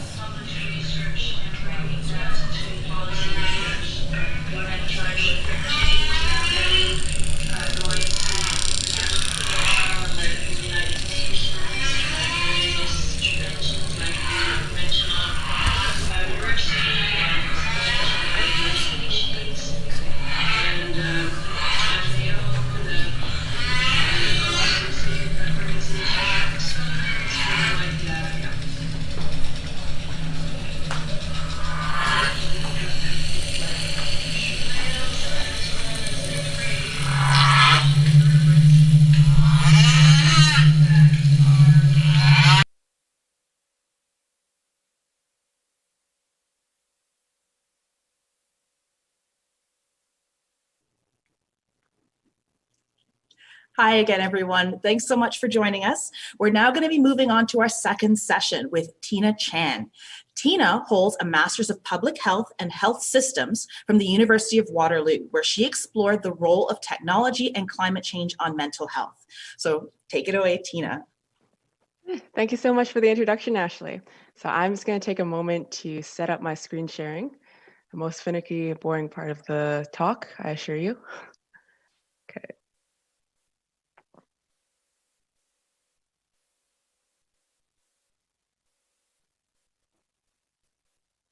All right, I hope everyone is seeing my screen right now. So there should be a waterfall and a rainbow. So I'll just take it as that you can see it and that there are no issues and just begin. Yeah, so for today's section, second session, I'm going to be talking about eco-grief and the ways that we can respond to eco-grief. So unfortunately, I was not able to attend this morning session, but imagine there was a note about mental health and the ways that our environment affects our emotions, our thoughts, and our behaviors, so that the way that we respond to the world and the world kind of like responds to us has a deep impact on our health and well-being. So on the topic of eco-grief, it's a very new subject. So I personally didn't even learn about it until 2019, so like early of last year. Even in the mental health space, it's a very, very new, even though it has the words like grief or eco-anxiety in it. And although it's not a formal disorder or a formal illness or even a formal collection of feelings and symptoms, it's still very important to understand, especially right now. So researchers are beginning to seriously explore the effects of climate change worry has on our mental well-being, and mental health professionals are becoming more climate change literate to be able to have needed conversations with individuals experiencing eco-grief. So for example, if you are someone who is really worried about the environment and it's affecting your life and you ask for help, let's say from your guidance counselor or a therapist, if you have one and need one, maybe like 5 years ago, they might not have had that vocabulary to like discuss with you climate change, and they might see it as like an excessive worry, or they might not completely understand what you're going through. But this has changed today as more and more professionals are seeing this as a real concern and taking the steps to like learn about climate change to be able to seriously discuss it with people who approach them for help. So one takeaway that I really wish that you can take away from my workshop today is that it's good to discuss your worries about climate change. And I hope that I can give you some vocabulary yourself to help express these worries to professionals if you see one, or just your family, friends, or even to yourself when you're very confused with the things that you're feeling right now. So these are the topics that I would like to cover today, and we will cover today together. So we're going to start off right off the bat by defining eco-grief, what it is, what exactly does the eco stand for in eco-grief, and the different names used to describe it. So there are different types of eco-grief, and it affects everyone or every group of people differently. And we'll also go through some different examples of these experiences, and maybe that can help you articulate what you experience sometime as well. Next, we are going to be talking about how to manage eco-grief or prevent it, avoid it, and if you have it, what can you do to, I guess, like leverage these feelings for good, especially in the online space right now. So I thought that this would be a very topical context right now because of the situation that we're in now. So naturally, if not for COVID-19, we might be having the discussion in person and I might be able to see all your faces. But as we are living most of our social life online right now, aside from our household, the majority of our information, such as like the news, the entertainment, even the conversations we have, is received through the internet. And I wanted to talk about like digital hygiene, so healthy behaviors when in the digital space. So we'll talk about getting information, communicating information, and also self-management in the activism space. Lastly, we're going to talk about hope. And hope and courage are things that we need to have moving forwards into the future, into an unknown future. And as a spoiler, hope and optimism are not the same thing. So optimism is a belief that things will turn out for the better no matter what we do. But I'm going to be talking about another form of hope, which works with science and the steps that we can take to be hopeful for. Also, for those not on the Google Classroom yet, I know only, I think, one person joined. I was hoping to do a 5-minute activity at the end where we could like share our ideas and like see our peers' ideas. But if you don't feel comfortable signing up and you don't want to participate, that's okay too. Okay. So what exactly is eco-grief? So the eco in eco-grief stands for ecological, so ecology. So that means having to do with living things interacting with each other and our surroundings. So us with animals, to forests, to oceans, and the fish in the ocean, for example. We all work together in a very like symbiotic, like working together way on Earth. And that's what an ecology is. So eco-grief is also called eco-stress, eco-anxiety, climate stress, or climate anxiety. And I'm sure there's lots of other terms that really refer to the same thing in media right now. So the term eco-grief was used by media first off, and it became popular over time. So it was kind of like working the other way around. So media introduced the terms, and then scientists were like, yeah, we should probably look into this. So yeah, I prefer eco-grief because I think the worries are not limited to climate change. So if we call it climate change or climate stress or climate anxiety, I think it's very limiting. And I think calling it anxiety or stress makes it sound too much like a disorder right now. So it's like generalized anxiety disorder. Maybe you learned about it in the first section. So I prefer to call it eco-grief. And I think the word grief is also a very good I guess, umbrella term to talk about the feelings of loss and hopelessness caused by environmental change, and where you see a lot of damage and warnings about a bad future, and you kind of like feel that there's nothing can be done about it. So you see a lot of negative news, and you see like a lot of negative predictions for the future. But like you as an individual sitting in your chair, you might feel very hopeless. So that really is a good definition for eco-grief. So essentially, you're kind of like grieving a lost ideal future. So things are not going to be as healthy, or the earth is not going to be as healthy as it was 20 years ago. And I'm not sure if that's something that we can get back or if it's gone permanently. So we're kind of like grieving this loss.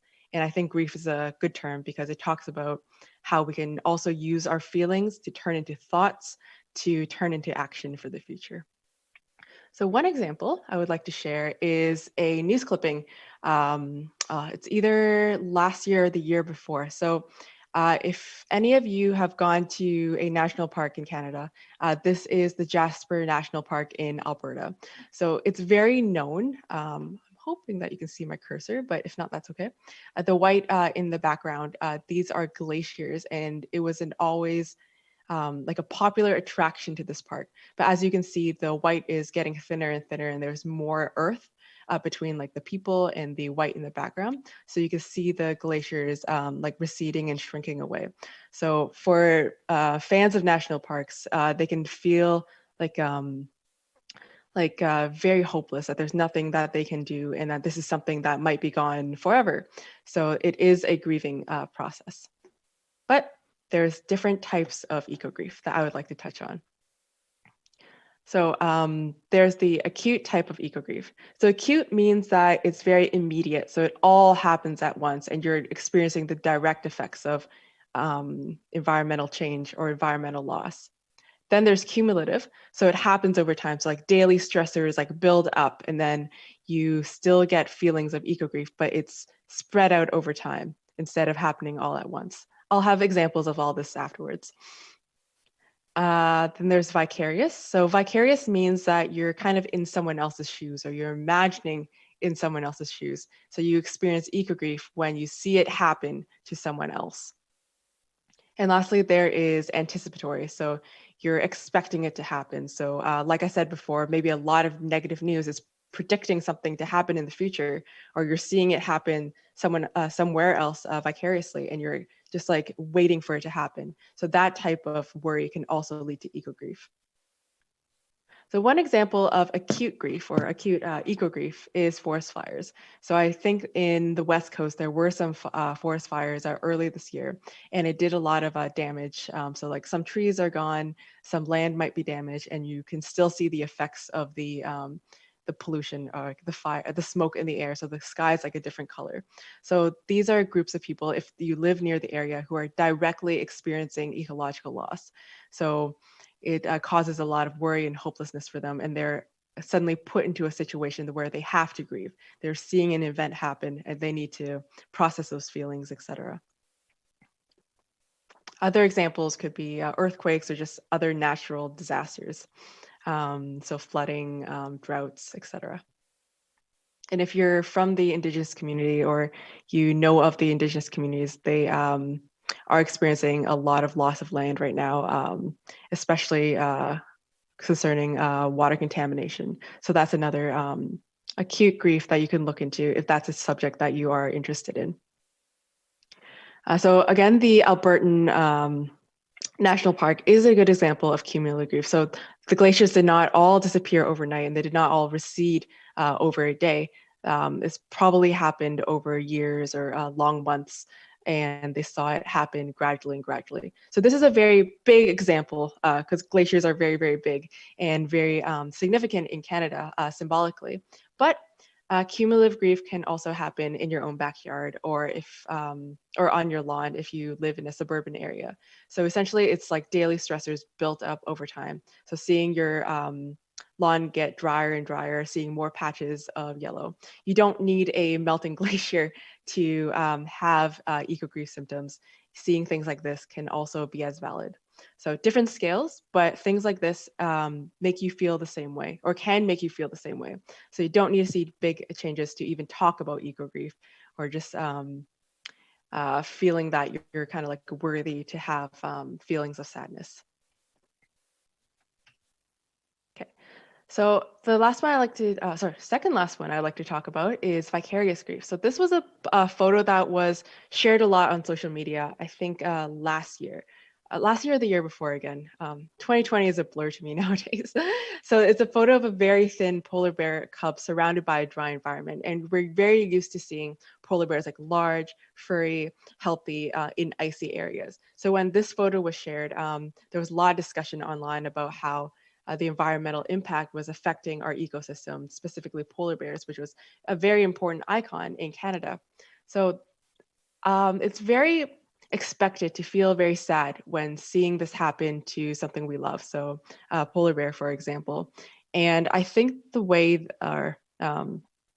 reason that we feel this way when we see someone else or something else get affected by environmental loss is because we're connected to life in general on Earth, and we see ourselves as a community, so like a global community, and it transcends like humankind. It could also extend to forest, trees, and animals.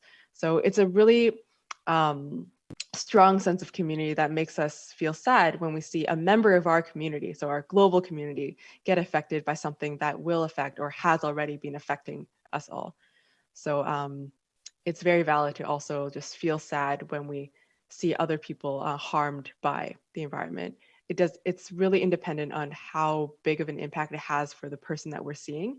It's really about like how we are responding to this type of news. So in the same constellation, there's also anticipatory grief. So if we see it happen to someone else, we might expect it to happen to us. So one thing that I really, I guess, admire about the community is how it binds together to talk about the issues that the community cares about. So, for example, the sea levels rising is a concern, but it's not at a it's not as big of a concern as we can imagine it to be right now. But it doesn't mean that we should only talk about it then. So. When we are warned about like sea levels rising, the temperature rising, or like our food changing in the future, we're sad. We're sad for that like future loss, and it's very valid to feel sad. And I think like these movements really help people just like come together and help each other to build a better future. And I hope to talk about that later. So the points that I want to get across is that eco-grief is not one thing. It can be experienced in different ways, and all ways are valid to be discussed. It does not need to be acute and happen to you, and you don't have to be like physically or mentally immediately damaged by eco-grief. Like all these feelings that you have about something that happened to someone else or something that happened in the future are just as valid to be discussed, and it's very important that we discuss them. So this brings us to the next section, which is about managing eco-grief. But before we jump into that, I want to talk a little bit about how media works. So fear and sadness are things that get views and clicks the most. So views, I mean for like tuning into your TV if you still watch TV, and clicks, meaning like posts on social media, posts about like online news or anything. So as like in a nutshell, the more views and more clicks something gets, the more money they usually generate. So whenever you spend time on a piece of content that you see, just keep that in mind and then ask yourself the questions that you should be asking yourself. So the problem with like fear and sadness driven content is that they do a very good job about describing the problem, like describing the temperature rising. They might have really beautiful graphs. They might have very impactful stories, but it makes you, they make you feel sad or fearful, but then they don't often offer a solution. So there's always a what is next or what should I do next part missing in that descriptive content. And it leaves us very unsatisfied. So we start an article, we feel sad, we try and like look for a solution to like stop us from being sad anymore. But usually that piece of article does not provide it. So we have to do some sleuthing and like additional steps if we are going to be mindful of this. So the 3 things I would like to talk about for managing ego grief is 1, searching with a purpose. So what I talked about before, being mindful, stopping something called doom scrolling, if you know of the term, and just navigating your online life with purpose and objective. I'm also going to be talking about working with others. So even though we are very, I guess like because we're in this workshop today, we care a lot about the environment, but it doesn't mean that everyone that we care about and love does, and that's okay. But how do we manage the balance between others, ourselves, and also this cause? And then lastly, I also want to talk about working with yourself. So me right now is different from me before, or different from me this morning. So my thoughts and behaviors are not going to be always consistent. So how do we balance ourselves at different times in our life with this cause? And again, as before, I'm going to be talking a lot about the online space because that's where we're getting our information right now. Okay, so first off, how to search with a purpose. So it's very easy to, like after you come home from school, just like take a break and just scroll social media and become updated on the things that you enjoy. So social media is fun. I love social media. It's very entertaining. I get to see what my friends are up to, what they care about, etc. But that's entertainment. That's something that is for fun. When we get into the territory of like browsing online or social media for information about a cause that we care about. So like activism and science and just news that we can maybe use to improve the world in our work, in our activism work. I think there needs to be a boundary between fun and like that loop that we go through, so continuous scrolling, and how we can get benefit from that information.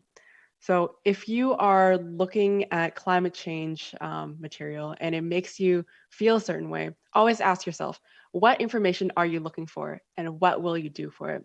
So are you going to look up how many trees have been planted in your city? And what I'm going to do with this information is include it in a class presentation. So if you don't set an objective ahead of time, you might just keep on scrolling about trees and suddenly you're learning about forest fires and suddenly you're very, very sad and this keeps on going and going and going.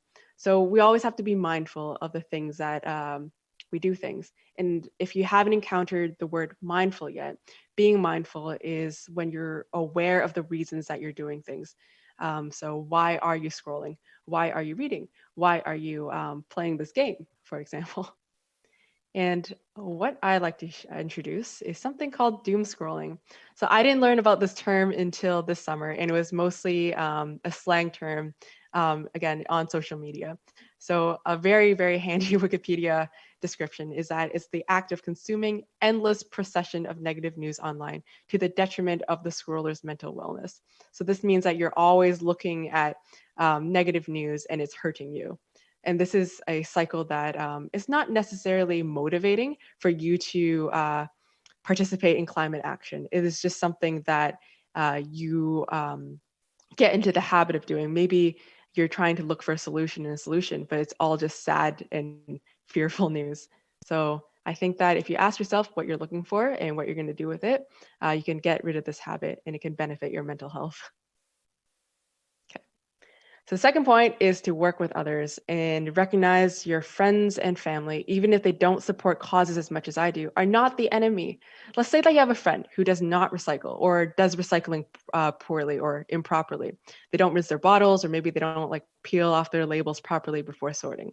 So you may get very affected by seeing this behavior and experience eco-grief and think, why don't they care as much as I do? Are they not an environmentalist? Why don't they care about my feelings?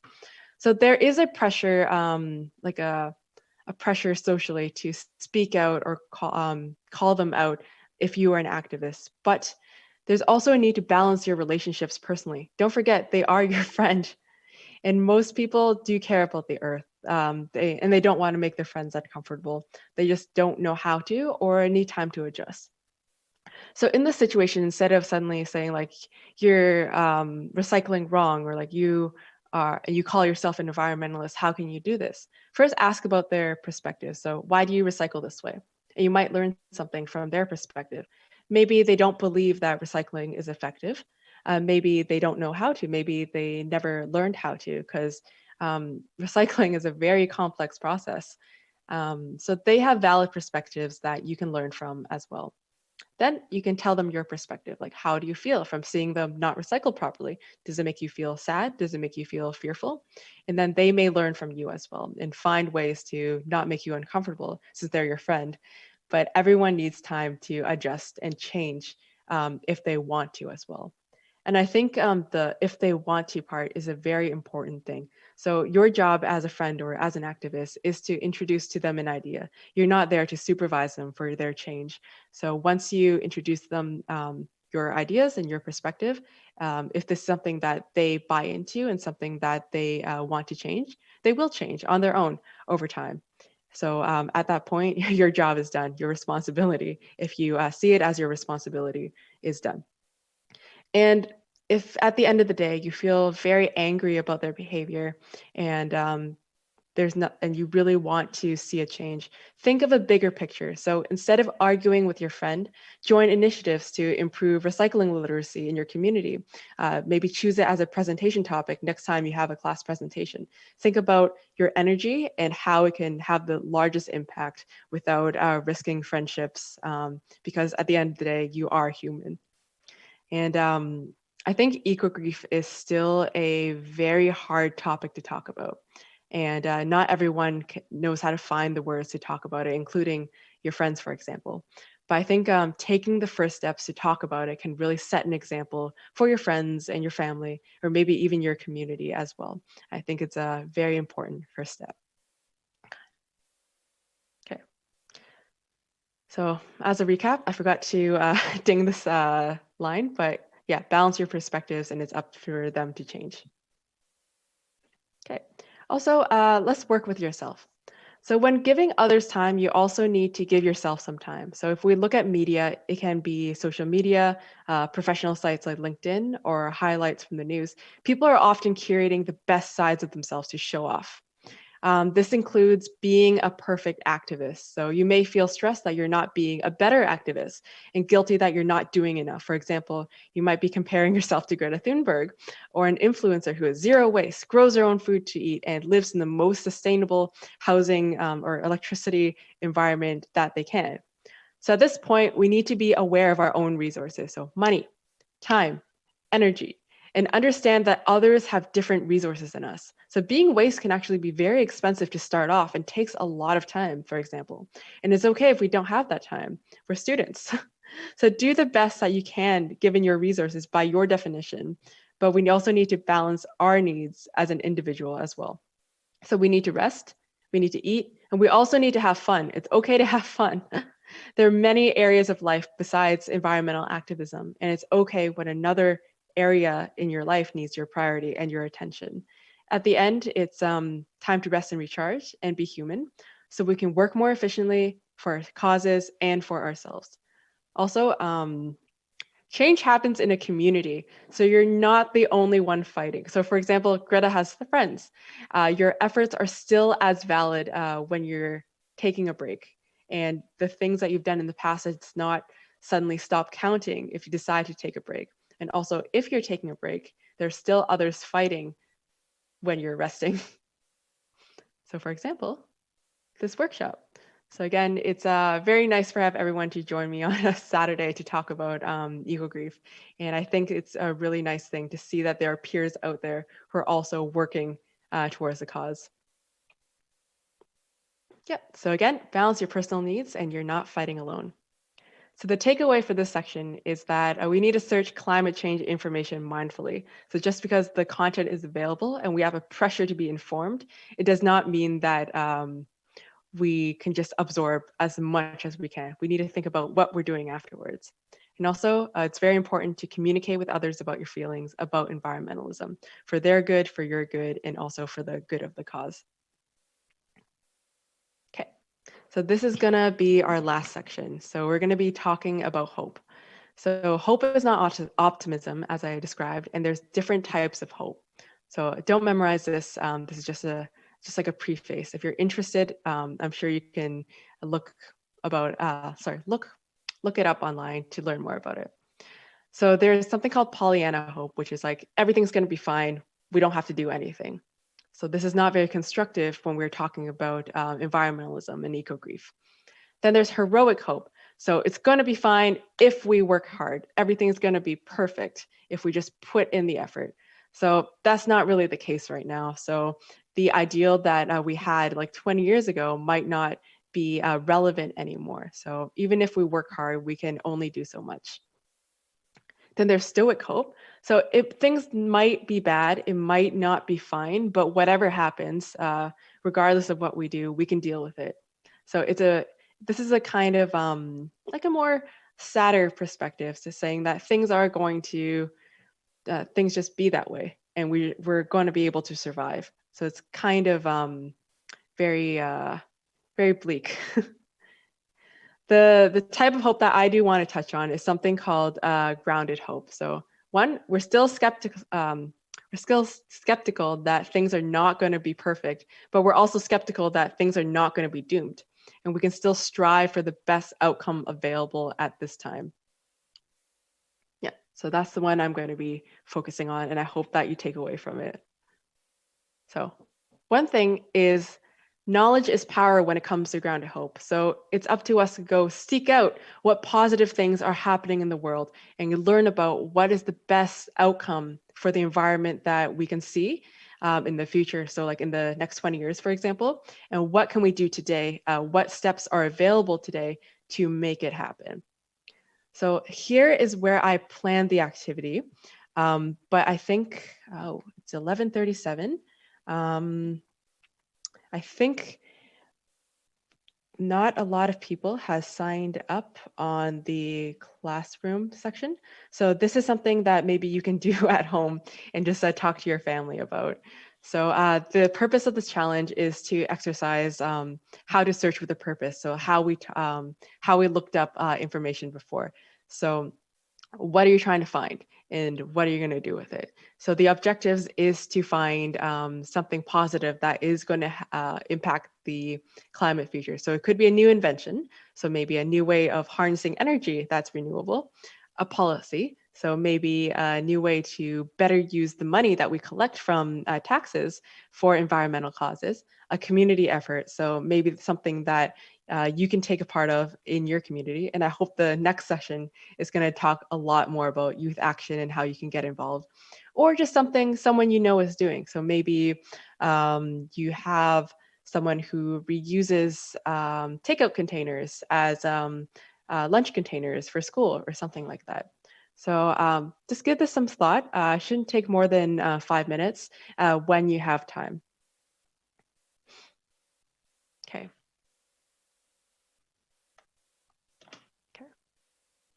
So one thing I did want you to take away from the hope section is that there is a best future that you can be hopeful for if you learn about it. So if you do the challenge, not specifically like if you do this challenge, you will become hopeful, but if you think like what this challenge is promoting you to think, and look for the positive things like the inventions of policies, the community efforts, the people in your community doing good things, you can start to define like a very like optimal version of the future that you can see yourself taking a part of. So it really reduces the hopelessness feelings that you might get from eco-grief, and you turn it into actions that you can take. So when you have I guess like a stake or a part in the future, it can really help you deal with feelings of eco-grief. Today's takeaways. So this reaches the end of the presentation. So as a recap, we can experience eco-grief differently. Describing feelings of eco-grief to others is very important. It sets examples and it helps them to understand what we're going through so they can help us. And also learning more about climate advancements can help us manage eco-grief. Yeah. But again, like grief, we can process our feelings into thoughts and then action. And again, I hope you learn about this in the next session. If you're interested in the things that I'm doing or my background, I have worked with the University of Waterloo to develop a computer game to understand the costs of implementing climate science and policy in Canada. If you want to kind of role play as a policy officer in Canada in the environmental department. The link is here. I'll paste it into the classroom, or if Ashley has another way of pasting it, I'll let her handle that. And then I also founded a company in my undergrad where we developed mental health resources, and we do have some flashcards about eco-grief if you need reminders about the eco-grief management strategies, or just want to learn more about strategies that are available out there. So again, all these links will be posted somewhere. And lastly, this is another at-home activity. There is a really cool video on YouTube. It's called "Is It Too Late to Stop Climate Change" by Kurt Sagat. It's a 10-minute video, and it talks about how the policies and science we have right now can impact the future if done right. So this is something to watch at home. Okay. I think that's everything. So thank you so much for joining, and I'll be open to your questions now. Thank you, guys. Thank you, Tina. That was really, really interesting. I really appreciate you sharing. So we'll kind of maybe give a minute in the Google chat if anyone wants to share anything or have any questions or comments. If anyone wants to kind of mention anything, we'll just give that a couple seconds, see if anyone wants to share, and then we'll wrap up. So actually, I have a question for you. So what was your original process for kind of getting involved with learning more about this, about eco-grief, I guess, like in a nutshell? Yeah, of course. So let's see. So I remember participating in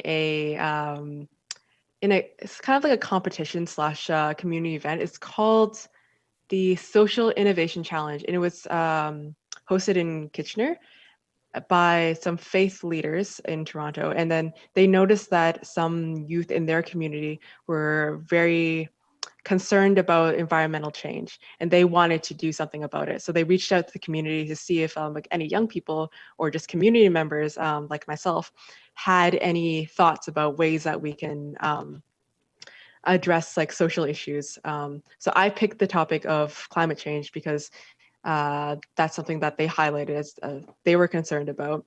And I decided to, I guess, tackle the issue of literacy. So eco-grief is a topic that is affecting a lot of young people. So they don't see their future the same as how their grandparents had a future, like in later age. And they had a lot of just concerns about what life would be. And then these concerns were affecting their mental health.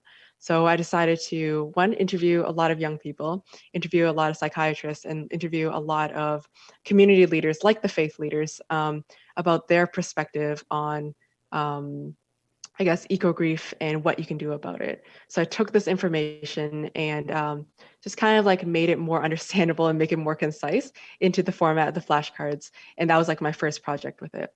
But this, I guess like this concern has always like stuck with me. It's something that it's very new and something that is very pressing right now. So then I got involved in the university as well. And they do a lot of good research about climate science, but they also needed like good ways to disseminate it or like tell younger people about it.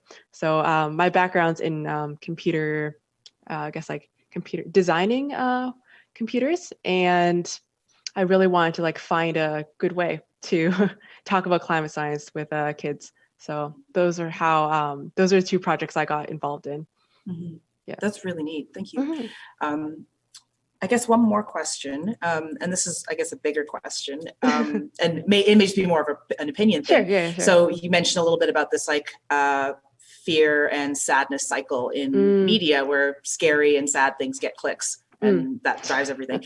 Do you think that do you think there's any pushback from people, or like as people are becoming more aware of that whole like that cycling, do you think that there may be the potential for change of people deciding that they're not just going to do, and then the fact that the people are able to articulate this idea of doom scrolling? I'm like, oh yeah, I've done that. Me too, so much. And so I guess my question is like, what are your thoughts about like the online landscape? Do you think people are now as they become more aware of this, do you think they'll start to make more different decisions about what they consume?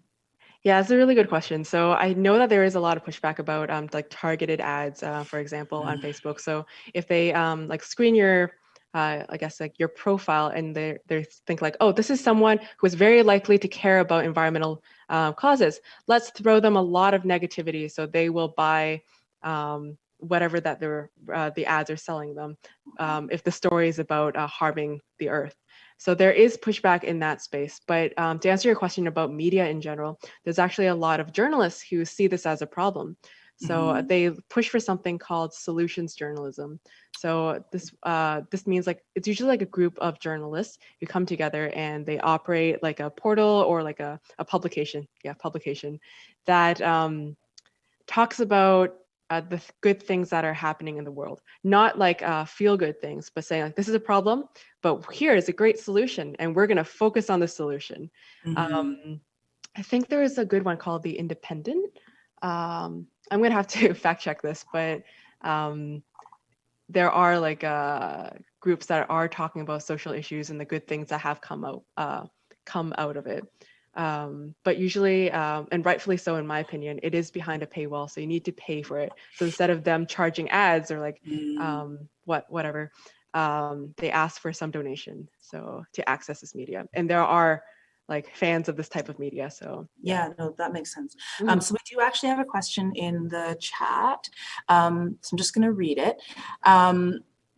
So as for my question, how do you reconcile the need to accept my limitations and forgive myself with the pressure created by how urgent and high stakes environmental justice issues are? It feels like humanity can't afford to take it easy and not make sacrifices, because that attitude is what caused the problem in the first place. Yes, that's a really good question. So what I suggest to just everyone who's going through that experience right now is work with a community, work with a group, because like only one person, you have like 24 hours in a day, and everyone's 24 hours are not the same. Some people might have access to a car. Some people might have to like spend hours on a bus to get to school, for example.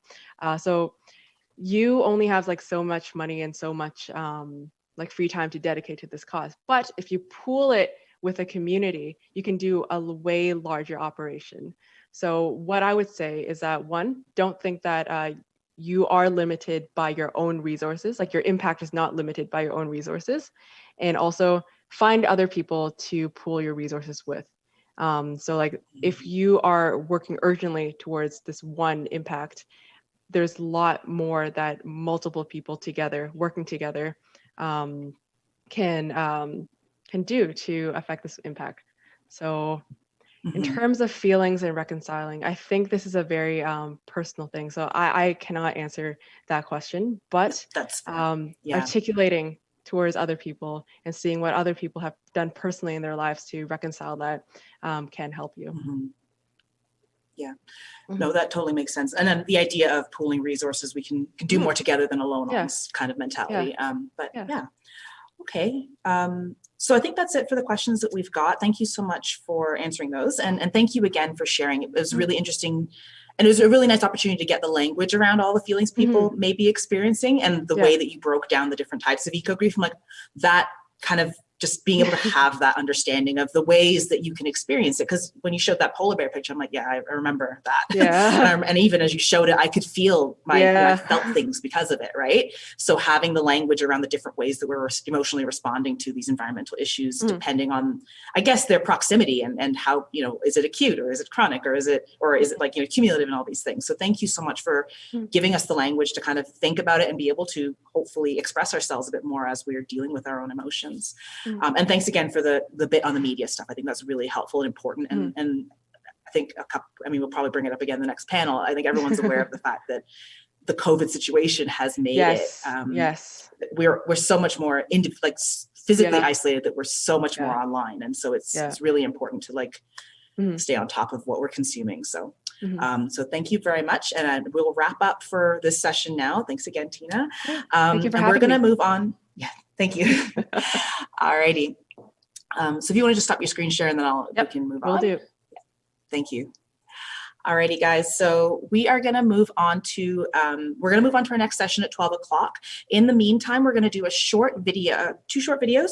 Again, they're going to be highlighting some pieces that are in the Agents for Change exhibition. And as I said in kind of that introduction, I will also be asking some prompts and some questions for you to think about of how we could possibly address that issue on an individual level, but also on a community level. So what are the ways that you could tackle the particular environmental issue addressed in that artwork? So we'll have 2 more short videos, and then we're going to move into our 3rd session, and that is going to be our panel, and that's going to start at 12 o'clock. So I'll see you guys soon.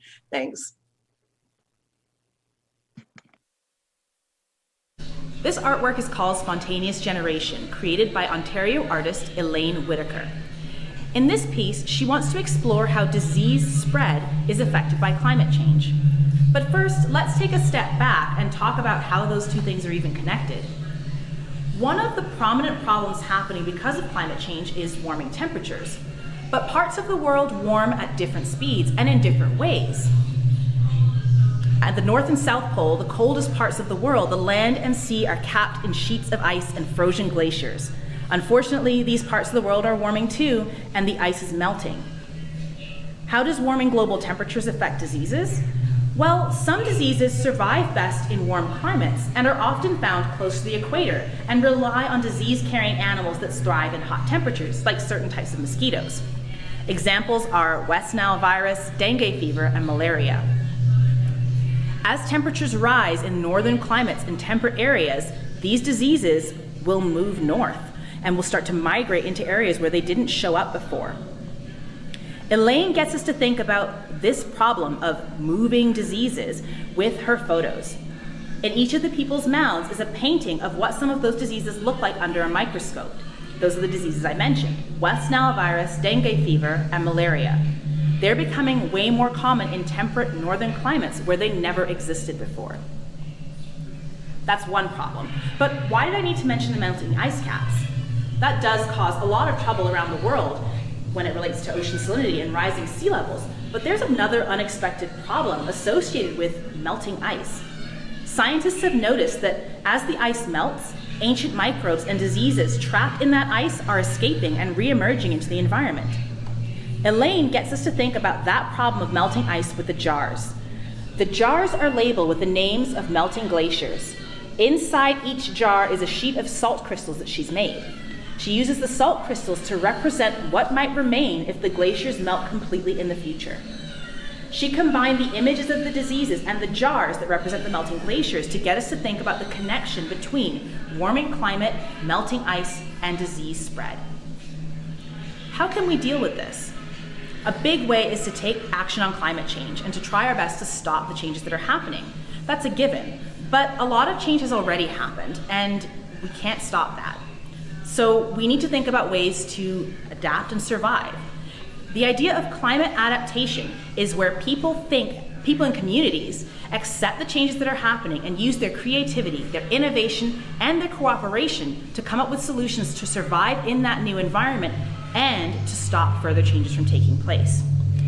So if we know that climate change is already starting to happen and the world is getting warmer and that tropical diseases are making their way further north, what are ways that we can adapt to that new environment? How could you as an individual or a family adapt to changing climate? How can our communities adapt to an increase in diseases that weren't around before? I want you to think about that a little bit as we move on today. This piece is called Night of Infinite Resignation by Diane Landry. I want you to take a minute to look really closely at the installation. What do you see? What do you hear?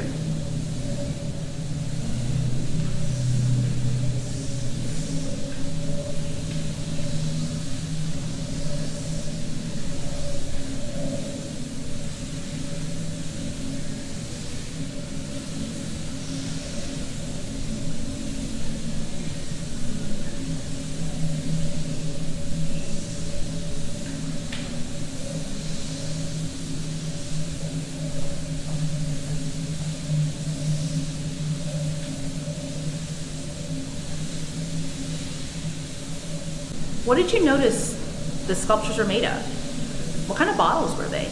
What were they full of? Well, I can tell you that they're reclaimed water bottles, but they don't have any water in them. They're all filled with sand. That's that hissing noise that you can hear.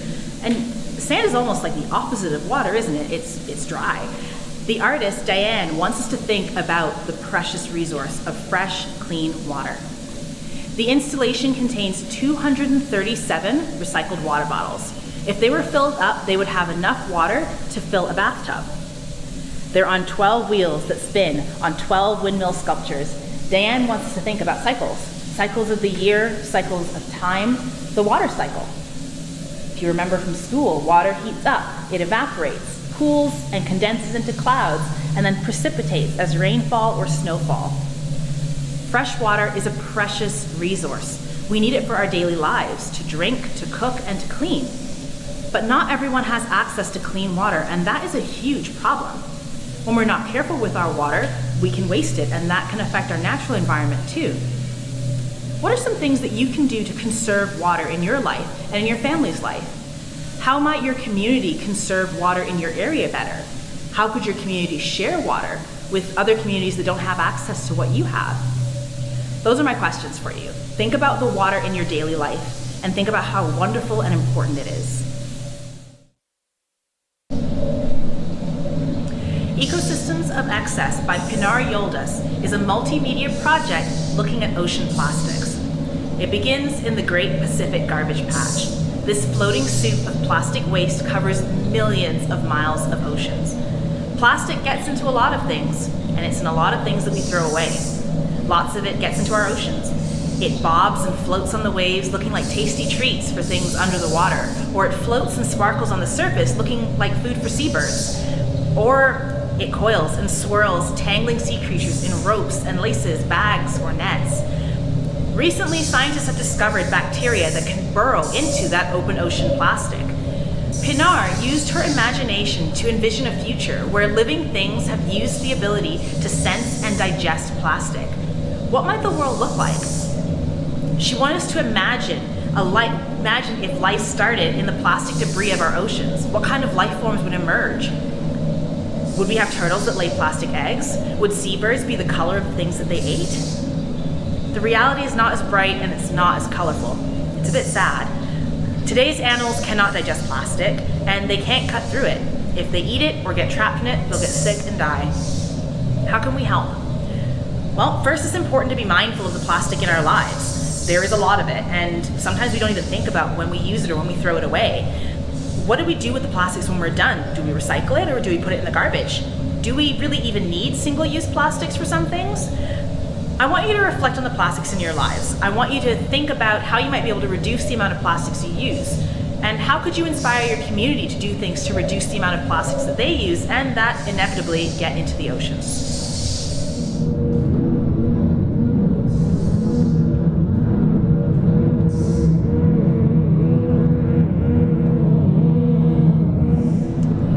What do you hear?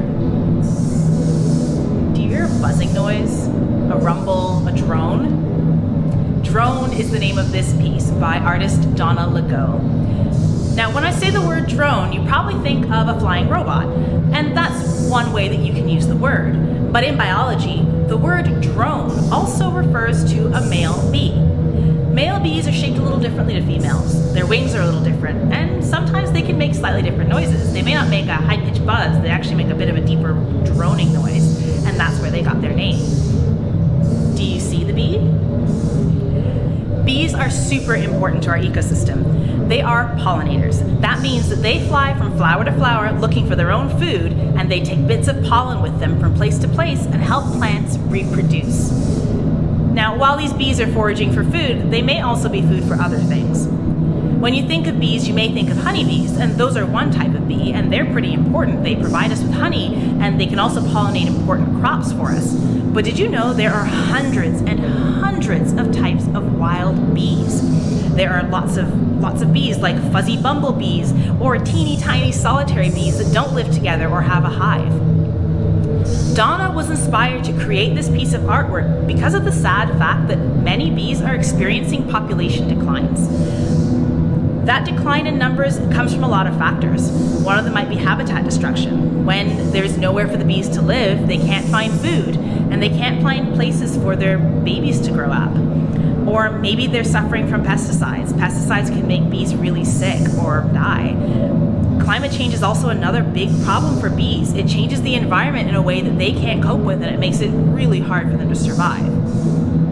Now, like I said, bees are really important for both wild plants and agriculture. So that's the plants that grow for people to eat. Many, many types of plants rely on bees as pollinators. Berries, fruit like apples, avocados, cucumbers, onions, so many other types of food rely on bee pollinators. And so that means that there's quite a bit of research being done to try and fix this problem, because if we don't have pollinators, we might have problems with our food security. So another inspiration for Donna's piece is that there's a lot of research being done in microrobotics labs in the US and Japan to create tiny robots that might be able to take on the role of pollinators. They might act like little tiny bees and help pollinate our crops, which is kind of cool. But I think one of the other things Donna wants us to think about is that, so that's a really cool solution, but we still need to help our bees. They still are important to our natural ecosystems.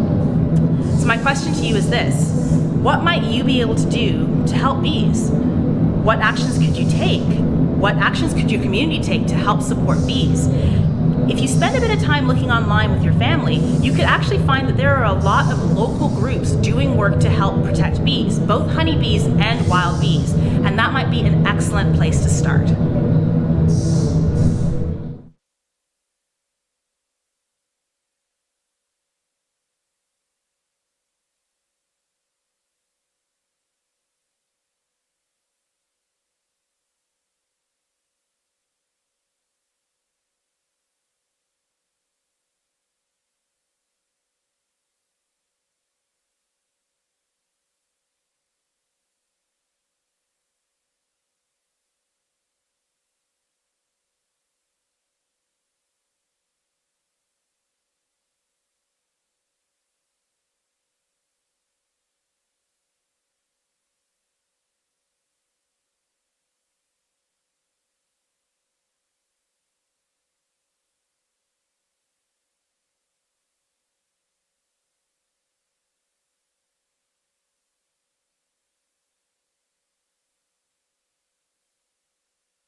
Hi, everyone. Thanks so much for joining us again.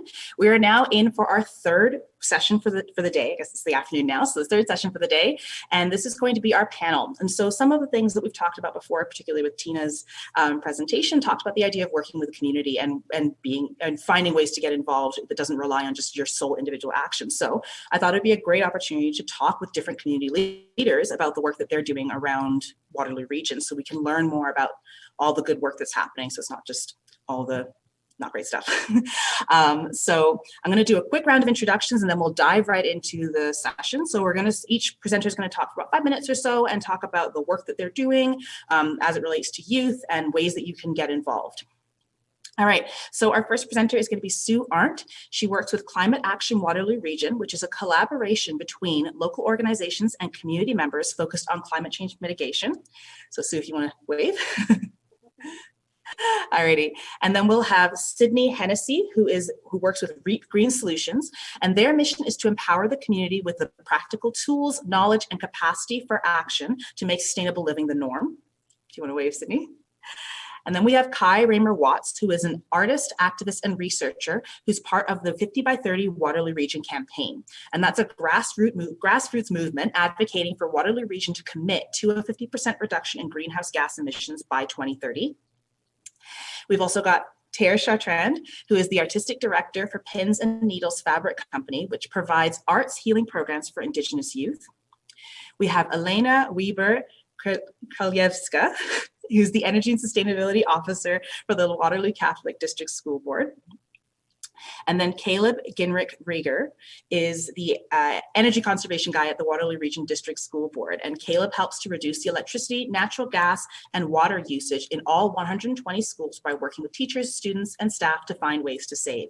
So we're going to hear from each of our presenters here, and they're going to talk about the work that they're up to. So we'll start with Sue, if you want to kick us off.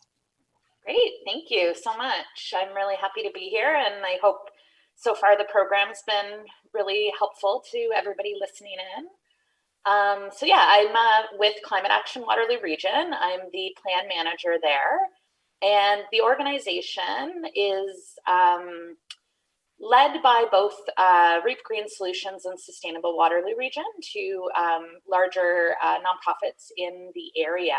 And it is a collaborative partnership funded and supported by the 4 major municipalities in Waterloo Region. So we work incredibly closely with representation from Cambridge, Kitchener, Waterloo, and regional staff.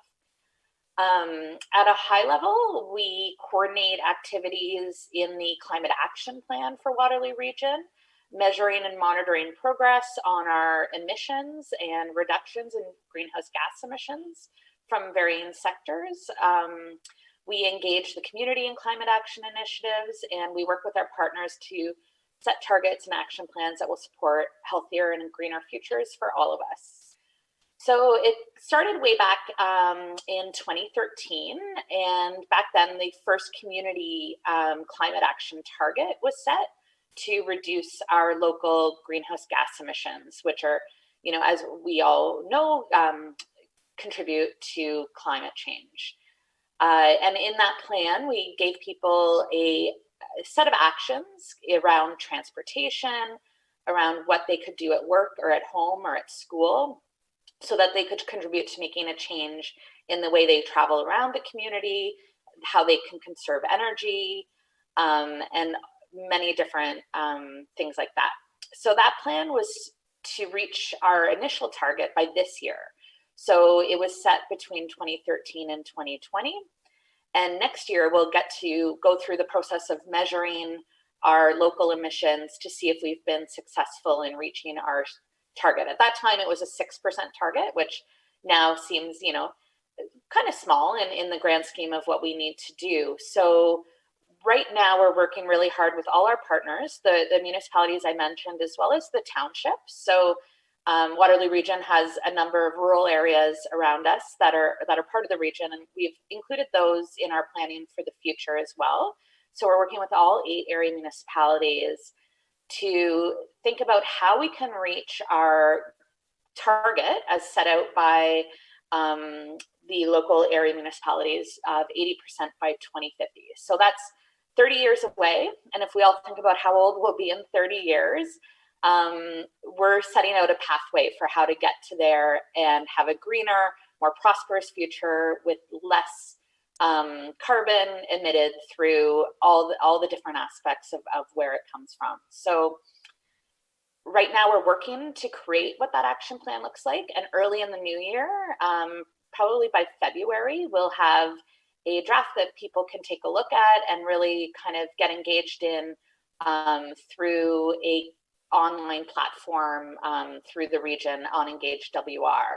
So I really encourage you guys to take a look at that when that's up, or to get in touch, because I know some things might be, really big picture. So what we're really hoping to do is present everybody in the community, whether you're a student, a parent, a business owner, a commuter, more than one of those things. We're presenting people with what they can do to help. And right now on our website at climateactionwr.ca, we do have a pledge form. And on that pledge form, you can go in and take a look in transportation, in residential, in workplaces and schools on different actions that you could get involved with. And if you click on a pledge, we will send you the direct resources around how you can make that happen. So whether it's starting a walking bus program to get to school, or starting a green team at school, or how you can unplug your electronics at home to make your energy use at home a little bit lighter. There's lots of resources on our webpage about that. And also, as we're finalizing our draft of the Community Climate Action Plan for the next 30 years, we're hoping to hear from youth across the region about why taking action is important to you for our collective future. So there's some information that'll be circulated after this event around how you can get involved with sharing your quotes with us. And some quotes might even be published in the report itself. So we'd really love to hear from you, and that information will be available to you after this event. So I think that's it for now. Thank you. Awesome. Thank you so much, Sue. All right, next up, we're going to hear from Sydney. Thank you. I do have a few slides, so I'm just going to try to share those now.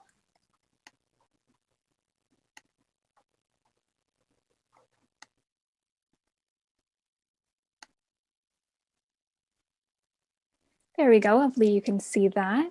So my name is Sydney. I work for an environmental charity in Waterloo Region called Reap Green Solutions, and our work focuses on helping you and your families live sustainably. This includes helping people to use less energy and water in their homes, reducing how much waste we send to our landfill, helping you to plant trees in your yard and flowers in your gardens that can help support our pollinators, and so much more. We have a lot of different programs to help you live sustainably, but today I want to tell you about one that I'm helping to bring to our community called Project Neutral. And Project Neutral encourages us all to measure, act, and connect, meaning measure your carbon footprint, take climate action, and connect with others in your community. And I'll dive into each of these a little bit further. So first, measure your carbon footprint. Project Neutral itself is a free online carbon calculator that can help you to find your family's carbon footprint or the impact that you have on climate change. So it works by asking you some questions about things like the energy you use in your home. And by this, I mean the power that keeps you warm in the winter and cool in the summer, that heats your water so that you can have a bath or shower or do your dishes, that powers your TV and your lights and more. It'll also ask you some questions about your transportation or how you get from place to place on a day-to-day basis, whether that's walking, biking, taking the bus, riding in a car. It'll ask you about how you typically travel and how often, if it's by plane or train or bus when you're going between cities, what types of foods you would typically eat, as well as if you recycle or compost. And it puts all of this information together to show you the greenhouse gas emissions that come from these different parts of your life. So I'm showing here an example of what your results might look like. And I've put these little stars in the middle here, which show my carbon footprint.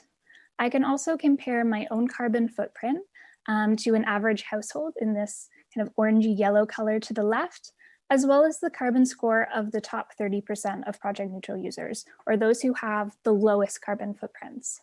And measuring my carbon footprint really helps me to understand what parts of my own life I can take action in to make a difference. So for example, I can see here that I'm doing quite well in home energy and travel, but my daily transportation and my food emissions are quite high. Maybe that's an area that my family and I can work on to make a difference. Step 2, take climate action. So now that I have a better understanding of how I contribute to climate change through my carbon footprint, how can I take action to lower it? And my advice is to try not to get too caught up in the things that you can't do, and instead focus on what you can do. So for example, maybe for kids, your house is far away from your school, or for parents, you're far away from work, and you have to drive in order to get there. You can't walk, you can't bike, maybe you don't have access to public transportation. And this is making your daily transportation footprint high, like we saw before in the example. This is something you can't control. Maybe you'll decide to focus on another area instead. So for example, maybe you'll help your family with using your green bin or recycling. Maybe you will donate your clothes instead of throwing them away, buy used instead of new. You'll hang your laundry to dry instead of putting it in the dryer. You'll load and unload your dishwasher instead of washing by hand to save water. There's something that we can all do to make a difference. And finally, connect. The actions you can take in your own life are fantastic. But if you can also inspire others around you to take action too, think about how big your impact can be. And when we connect with others in climate action, we can make an even bigger difference together. So think about the different groups that you're a part of. This could be your school, your friends, your family, clubs that you're a part of, maybe a faith group. Joining together in action and having people that you can talk to about climate change and who can support each other along the way can make a huge difference. It can help to keep you motivated. And we're here too. You can reach me at projectneutral@reapgreen.ca. And if you visit our website, reapgreen.ca, you can also reach us through the contact submission form and find the Project Neutral page for more information. But lastly, I just want to encourage you all when the session is finished today to go to projectneutral.org to get started with exploring your carbon footprint. So this will measure the carbon footprint of your whole household. So it's a great opportunity to bring the family together and to start discovering ways that you can take action. Thank you. All right, great. Thank you so much, Sydney. Next up, we're going to hear from Kai. Hi all. I just want to start by building off of Sydney's last point there on connecting. And I'm with the 50 by 30 campaign here in Waterloo that was started here in Waterloo region. And I think that this was a really important point because individual action can take us so far, but at the end of the day, to actually achieve the significant, really daunting changes that are needed to address the climate crisis, we need to come together. We need to connect.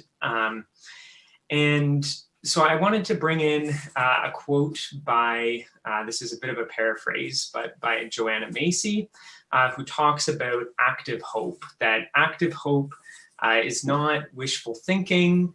It's not waiting to be rescued by some savior. It's waking up to the beauty of life on whose behalf we can act. And we all belong to this world. The web of life is kind of calling us forward to take action. And we've come a long way and need to play our part. So there's a relationship between being grateful to the world that sustains us and taking action to protect it and also to protect ourselves. And we're at a point right now where we really need to act urgently to protect our future. So that's kind of a segue into 50 by 30. 50 by 30 is a bold grassroots campaign that aims to confront the climate crisis head on, in line with climate science and core principles of justice. And we're taking inspiration from many other cities around the world, including most recently here in Canada, Vancouver and Halifax. Vancouver recently made a 50 by 30 commitment to reduce its emissions 50% below 2010 levels by 2030, and Halifax has gone even beyond that. So this is really important. The Intergovernmental Panel on Climate Change has made it clear we must achieve a 50% reduction in greenhouse gas emissions over the next 10 years to avert a lot of the dangers that are giving so many of us anxiety right now. So what we do over the next 10 years is going to have a profound influence on the kind of future that we live in and this severity of the crisis that we endure. And Canada, as one of the highest per capita emissions in the world, we can't leave this work to others. If dozens of cities around the world can make a 50 by 30 commitment, so can Waterloo Region.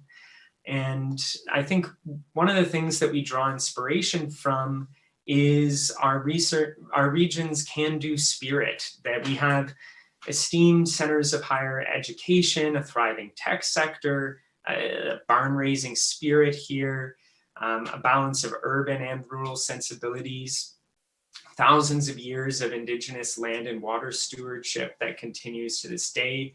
So it would really be shameful for us not to be at the forefront of this fight. And to that end, we are pushing for council to adopt a regional council, adopt a 50 by 30 target. There are ways for youth to take direct action through this. You can encourage our region to be world leaders in the fight against climate change. And community leaders and decision makers need to hear your voice. So we are asking you to create a short, say 2-minute video to share, talking about how you feel about climate change.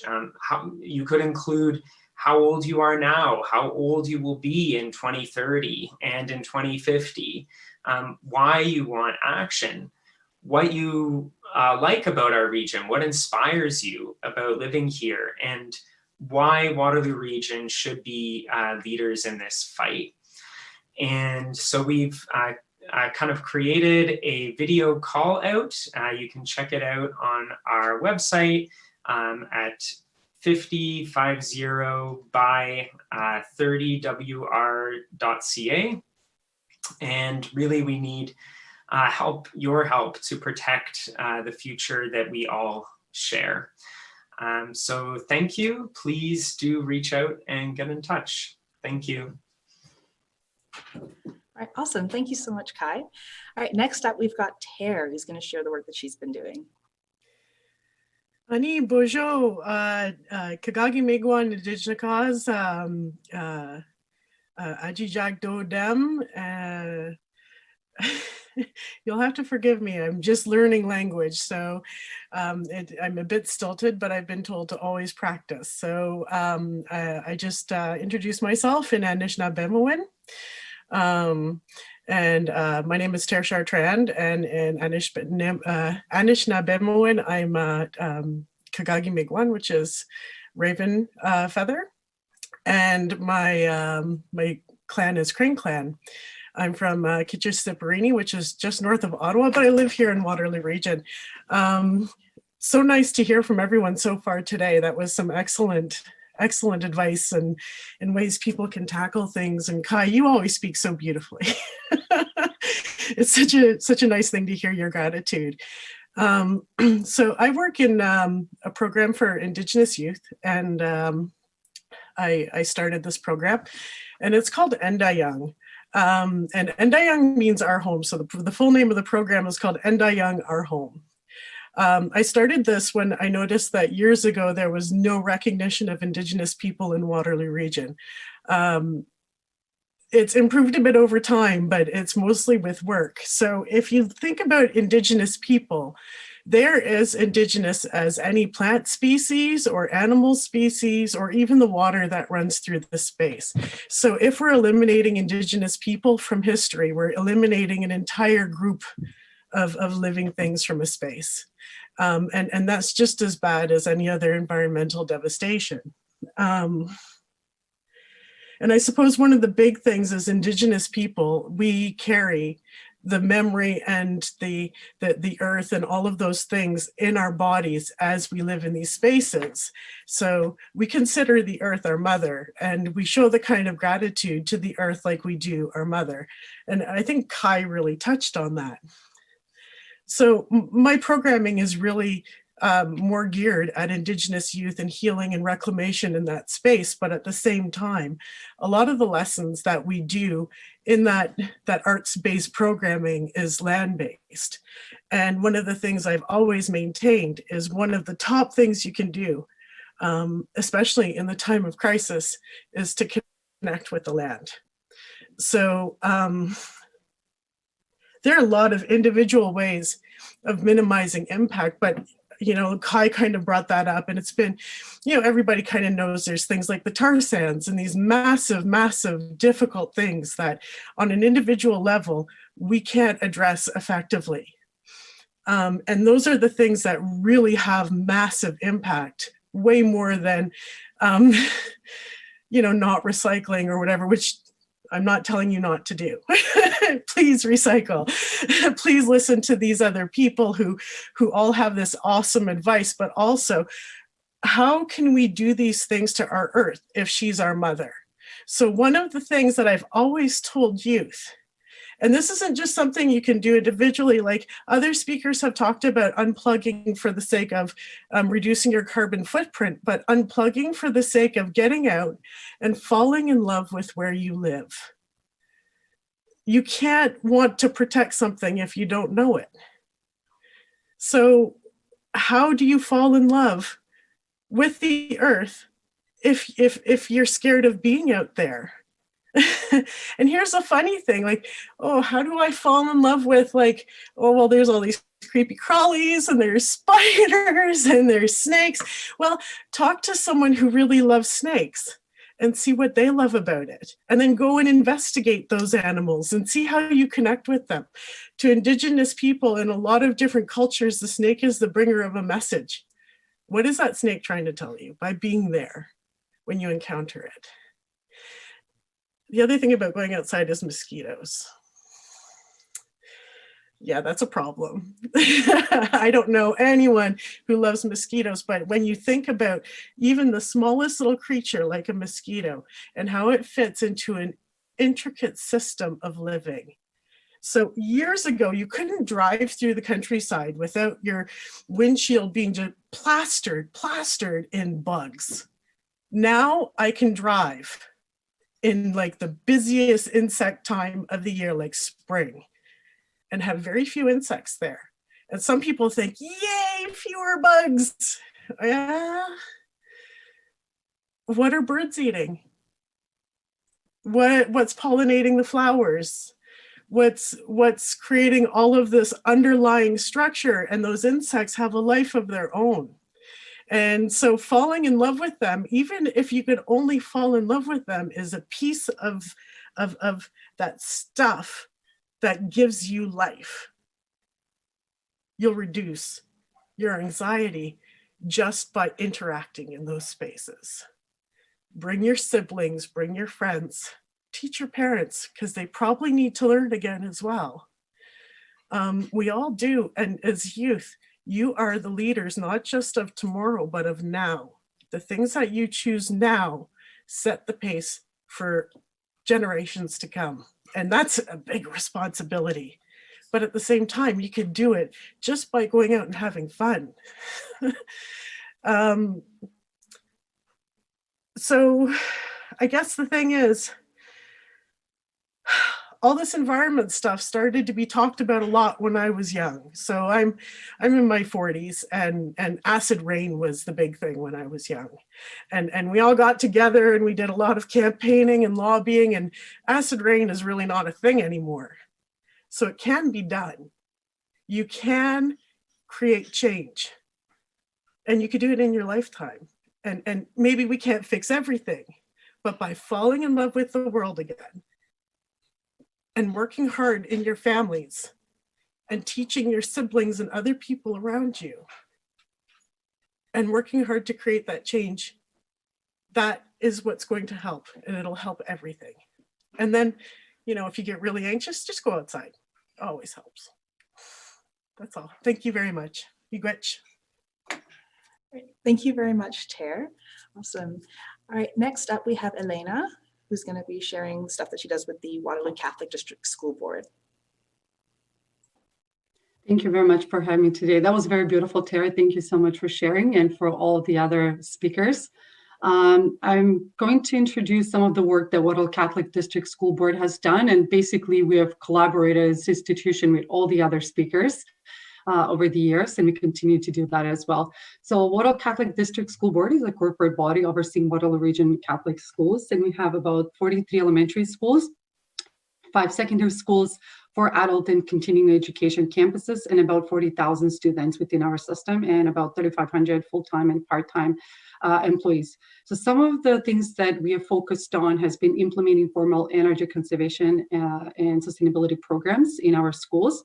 And we have focused on 9 different pillars. So I will introduce them. Basically, energy conservation, environmental leadership, waste minimization, water conservation, active transportation, purchasing and procurement, food systems, learning and teaching, staff and student engagement, and community connections and partnerships. So from the energy conservation side, the focus has been on identifying and implementing opportunities to reduce energy consumption and associated greenhouse gas emissions. We became a regional carbon initiative member with the Sustainable Waterloo Region in 2015 and Bronze Pledging Partner in 2016. And so from the operational side, WCDSB has committed to reduce its emissions. And from the programming side, we have actually focused on educating and empowering students. Environmental leadership. So our focus has been basically to ensure environmental education is embodied in our multi-year strategic plan and applicable board policies and procedures.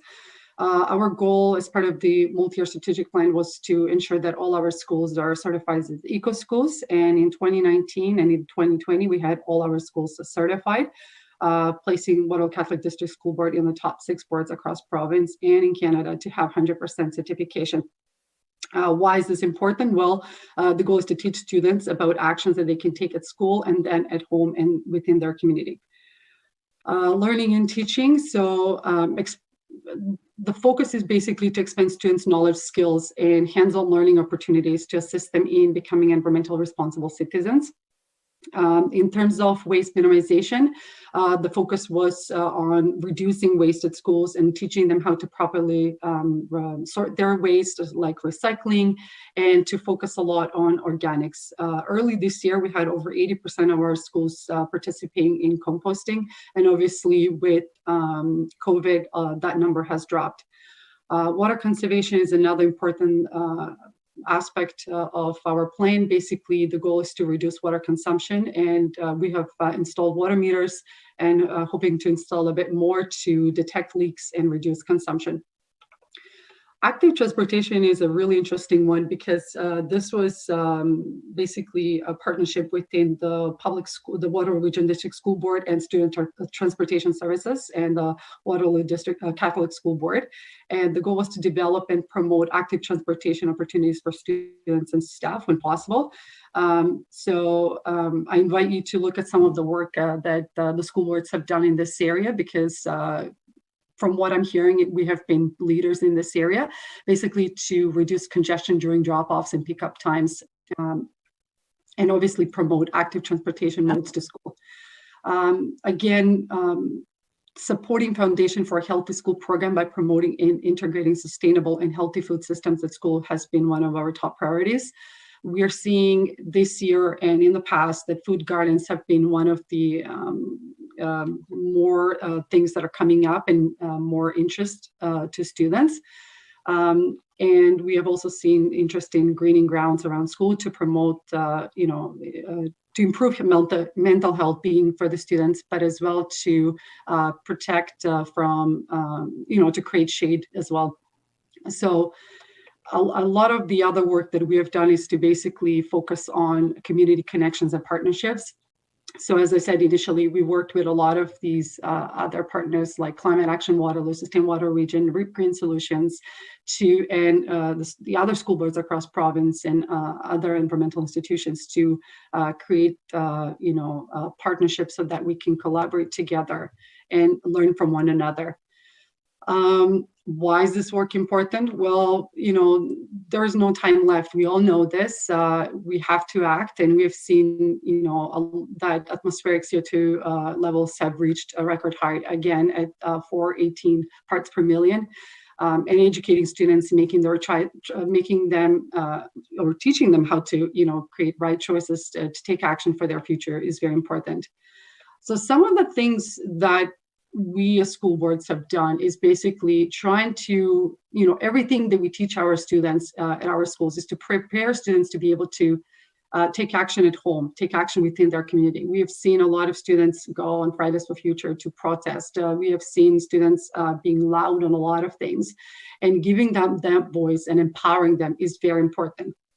And for parents out there who are trying to, learn what is it that they can do with their kids, is basically set expectations with your children. Be clear about your expectations, communicate to your children what is it that you want to do together and how. Lay out the steps. So for instance, if you want to reduce energy consumption at your household, or if you want to reduce waste, do energy audits, do waste audits, take a look at what's in there. At this time of the year, purchasing gifts and all those things is, a big thing. There's lots of waste and emissions associated with that. So maybe set some clear expectations, maybe purchase secondhand or from support local business. Or think about how you're going to package that gift, or even when, having discussions with family members on what it's expected to give to your children.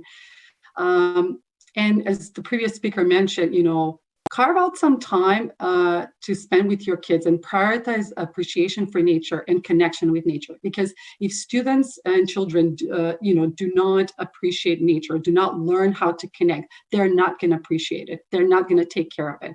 And so children like to have, this sense of ownership. Plant trees together, do gardening together. If you live in an apartment building, you can do small projects indoors, like plant seeds. Give them projects that will be, that they can own, that they're theirs, that they can lead, so that they start to care. And again, engage them in activities, do things together. Children like to know what to expect. So lay out all the steps and engage them, and carve out time for them and their activities. And again, prioritize time outside, because that's one of the most important things you can do. So that's for me. All right, awesome. Thank you so much, Elena. All righty, so we're gonna wrap up. Our last presenter is gonna be Caleb, who's with the Waterloo Region District School Board.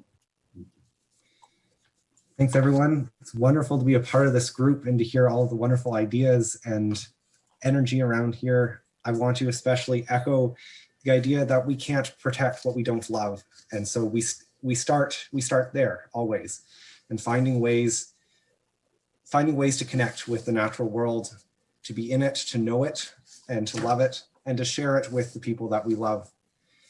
The Waterloo Region District School Board, like the Catholic Board, is doing a lot of work on this front, working hard to reduce energy and water use and our greenhouse gas emissions. That starts with tracking our emissions. So we have a long history of doing that. So we know how our emissions have changed over many years. And we have been successfully reducing our greenhouse gas emissions and our energy use over the last 10 years. So we're very excited about continuing that. And we've set goals to reduce our energy consumption and our greenhouse gas emissions also through Sustainable Waterloo Region. And we're doing that by upgrading lights in the school to LED, replacing boilers and furnaces with more efficient versions, insulating roofs, replacing old drafty windows, all sorts of little things that's happened in the background that you can't often see as a student. But we also know that we need to do more, and we need everyone's help. So that's where your work comes in, and all of these different ideas that we've heard. And I first want to start by saying that because climate change affects every part of our life, it can feel really scary, but that's part of what's also wonderful about this reality is that it means we need everybody, and we need everybody's gifts and everyone's passions and skills, and everyone has a role that they can play. It doesn't matter if you're good at math or good at science or like drawing, whatever it is that you like to do, there's a place you can play, a role you can play in this work. And so we all work together. The other part of this is just like we've been hearing, because it's a big problem and we need big change. We need people everywhere on all different levels to act. And one of the most important things that you can do is ask for the change that you want to see and make people tell you why it's not happening yet. Asking questions reminds people of the importance of this work and brings it together. But on a day-to-day basis, there are things that you can do, and those actions do matter. They are small, but if we do them together, they all add up and they work. So you probably know the litany, but I'll say it again so you can hear it. And I like to divide it into three sort of categories. The first is use less. So turn lights off when they're not needed. Maybe it's a really sunny day outside and the activity you're doing in the classroom doesn't need all the lights on. Turn them off. See how that works. Most classrooms in both school boards have little boxes on the wall that are thermostats that allow you to adjust the temperature. Turn it down and as a class and put on a sweater. See if that works. And you can experiment with this. Watch for computers and projectors and TVs that aren't in use and turn them off. Again, it all adds up. They sound like little changes, but it's also about reminding each other to do this is the important action. You can also watch and ask your teachers about, are there extra refrigerators in the school or printers or things like this? And those can also often be turned off, especially over the summer break.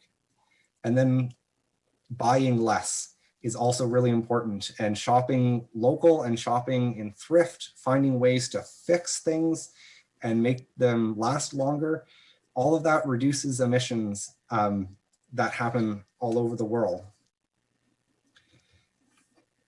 The third category I call change it up, find different ways of doing things. So can you learn outside to form that connection? What can you do on recess? What can you do during gym class? Bring those ideas to your teacher and see what happens. Can you get to your school without a car?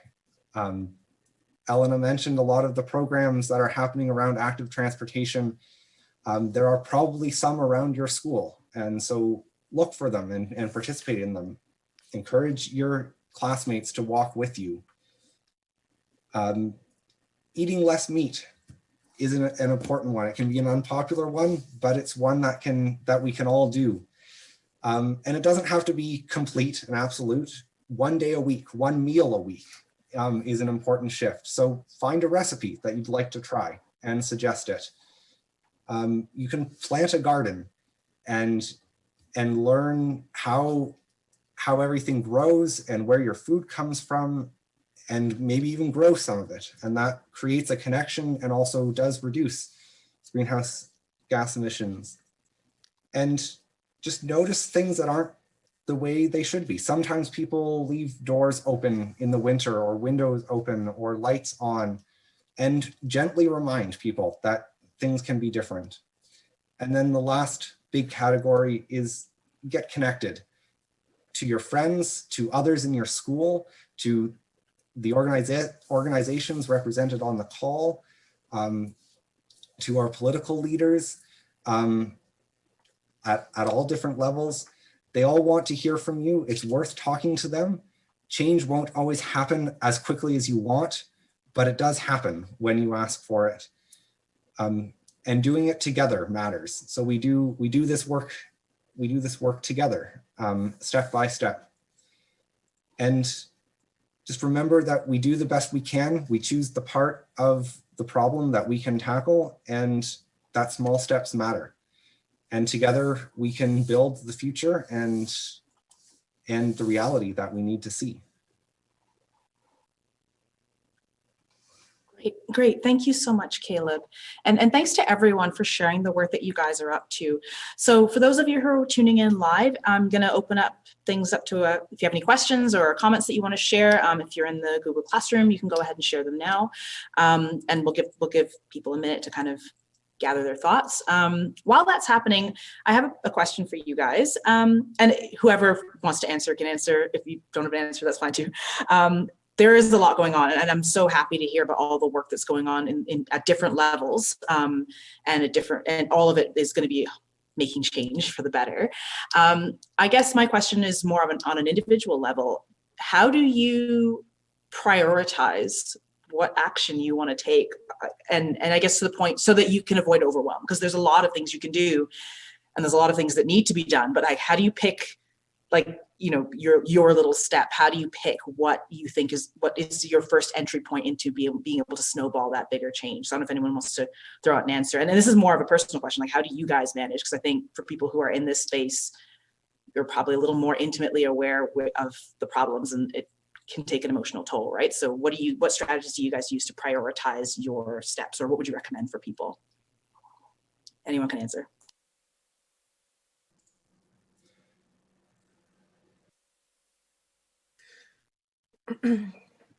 I think it's really important to just kind of prioritize the things that you're passionate about. There isn't a single environmental thing that doesn't have something else attached to it, right? Say you're interested in horses. And that feels like oh, I want to ride horses and do a thing. Well, if you're interested in keeping your horses healthy, there's a whole food system to think of. There's a whole waste system, like what happens with their poop, because everything poops. How your horses impact the environment, how the environment impacts them, the safety of the water, the safety of the land that they're on. Your interest could be, just about anywhere, and it'll lead you down a path. And it'll lead you down a path step by step, right? So you don't have to look at this great big picture that's like all these things and be like, oh, what do I work on first? Okay, well, what do you work on first? What do you love? You love chocolate? Well, find out about where chocolate comes from, and find out how you can help with responsible farming. And because all of these things are an integrated picture of how we can do better, because never ever forget that we talk about the animals and the water and all this stuff, but humans are a part of that picture. And so if we're mistreating humans, then we're mistreating part of the environment. So looking into things like chocolate or coffee or some of these other resources, and learning about how that plays into the system, and also how that treatment of humans and the treatment of food and animals and other things are all kind of in the same bucket.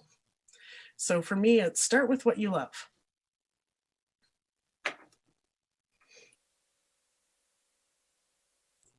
Great, thank you for that. That's a really good point. Does anybody else have any other thoughts about how they prioritize, or how they would recommend people prioritize?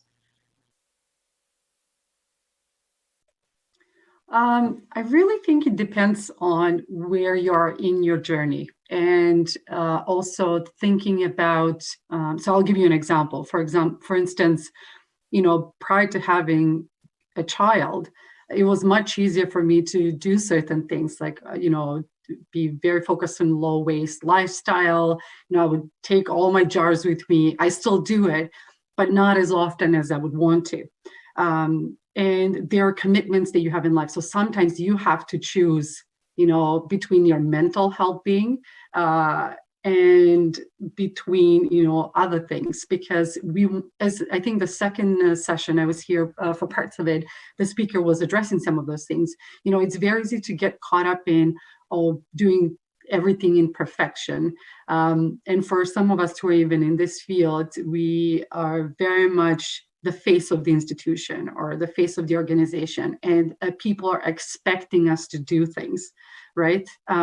So, to lead by example. And when people say, well, one person cannot, make a huge difference, well, no, that's wrong. We see Greta, we see a whole bunch of other leaders, in other subcategories within sustainability. But basically, I think the most important is, as I said earlier, find something that you can do, that it's manageable, no matter how small it is.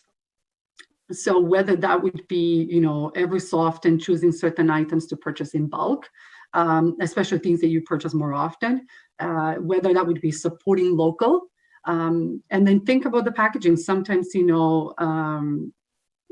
it might be better to purchase something that was locally made, even though it's packaged, versus buying something that was made across the world that requires a lot of resources to grow things that maybe are not right for that climate. But then we have to move it. We have to think about, sheeps, think about planes, think about like a whole bunch of trucks, different transportation modes.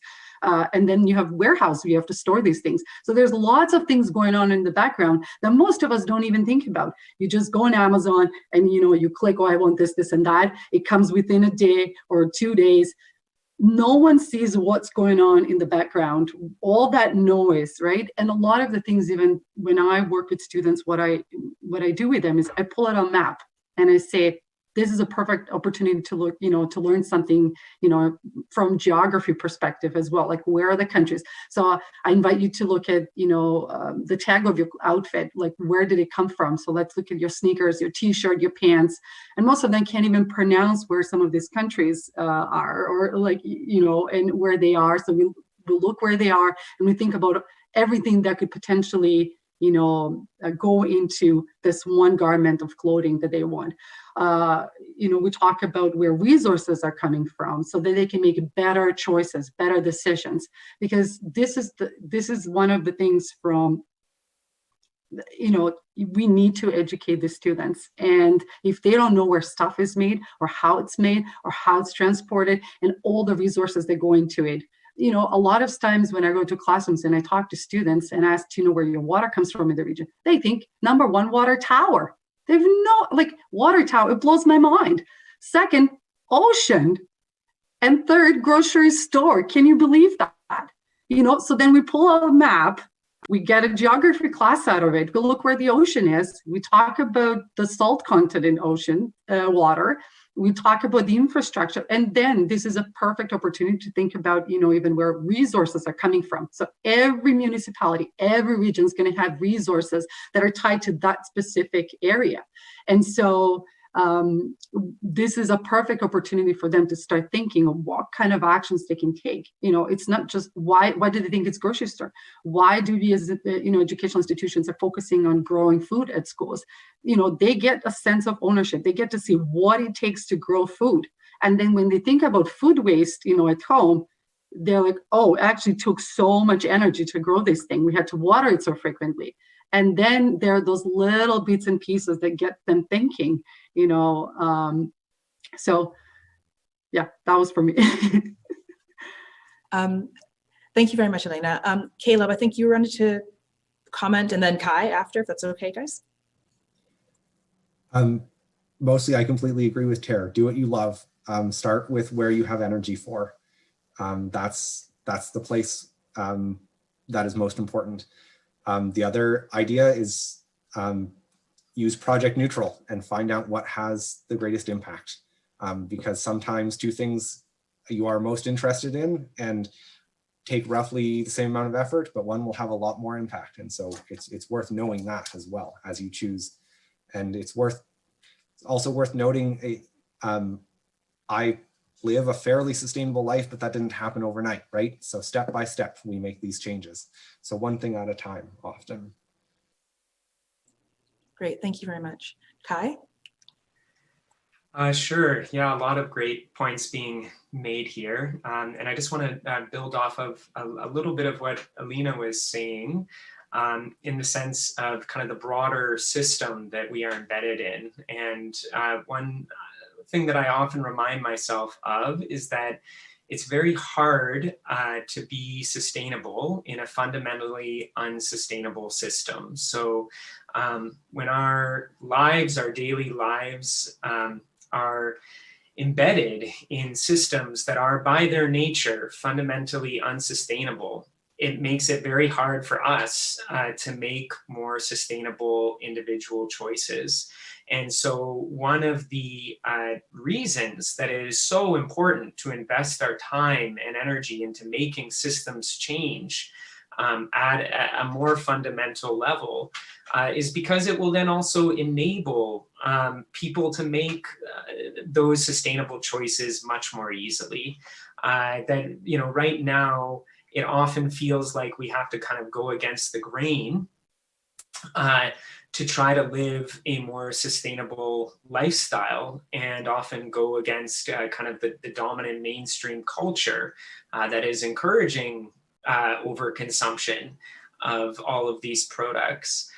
And we want to get to a point where the systems that we're embedded in are more ecological by their nature, and actually, you know, the more sustainable systems are the default. And there are lots of examples from that through history, and I'm sure you know, others on this call can also speak to that. But ultimately, we need to invest in systems change and recognize, you know, there's another saying that individual action is a great place to start and a terrible place to end.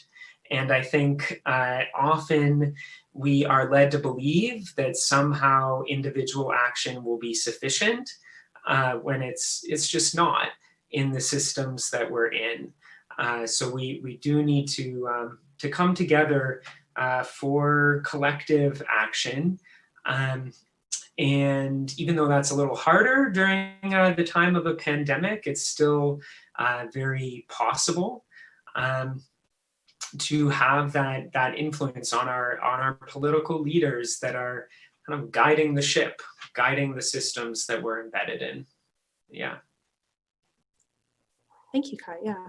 Does anybody else want to contribute to that question? Because I do have one question in the comments, and then we'll kind of start to wrap up. Oh, sorry, could you start again, Sue? It just kind of cut out for a second. Oh yeah, sorry. I was just going to add that I'm in agreement with everybody, and especially with Tara starting with find what you're passionate about. And I think it can be quite overwhelming when you think of all the things that need to be done, especially individually. So really thinking of it as a practice, and it's not always going to be perfect. It's a journey. You learn as you go. And just like when you start to learn to play an instrument, you can't do it all at once. And you just really, you know, it can be a lifelong journey, and sometimes perfection is the enemy of good. So you don't want to give up on it because you can't do it all. So really just, you know, being kind to yourself on that process, I think is really important. And yeah, just taking it step by step to what, you know, you can do in your day-to-day. And as you learn more about, you know, the specific things that might have brought you into the journey, you know, more doors will become open to you and more opportunities will be there. So really just starting, I think, is so important. All right. Okay, so we've got one question in the comments, and if I could, I'll just share what the question is, and if anyone wants to answer, we'll kind of do a quick round of responses to that, and then we'll begin to wrap up. It's getting close to 1 o'clock. Alrighty, so the question here is, how do you begin to talk to people about environmental topics? I don't want to alienate my friends, family, and peers by randomly bringing them up or making everything about the environment, but I want to have these conversations to feel connected, supported, and like I am working towards collective change. Does anybody have any thoughts or suggestions on how to navigate that those conversations, because they're tricky, and especially if people are aware of it enough that it makes them uncomfortable, it can be an uncomfortable conversation. So does anyone have any thoughts about how you navigate that in a way that doesn't alienate your social network? Actually, I wanted to talk, that's a perfect question. Really, really good question, and a very difficult one to answer. I have to say, especially this year during the pandemic, has shown us all the systematic barriers and problems. And I think it's a perfect time to tie in some of these things together. as I mentioned, like the work that I've done with the students, it's like teaching them about the resources and things that go into this one garment, like educating people, and not just educating, but like showing them what are the consequences of our actions. What does that mean? And we have seen a lot of people this year lose jobs. We have seen, lots of inequality, not just this year, for many, many, many decades. And a lot of the things that we try to do in sustainability world, it's very much tied in to, how people within different groups are being treated, how they're being used, how they're being exploited.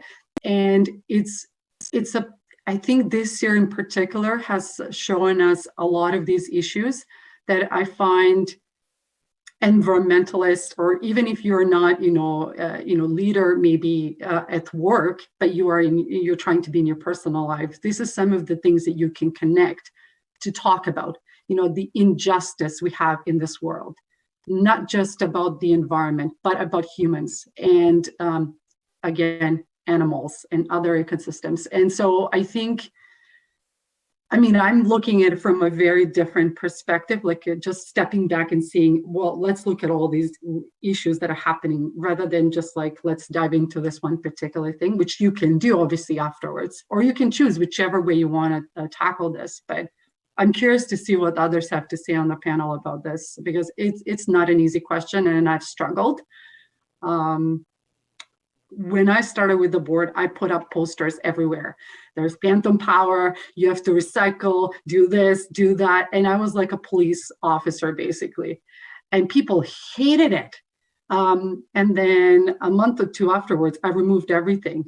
And then I start noticing, I just, start observing, and people were actually making, some changes.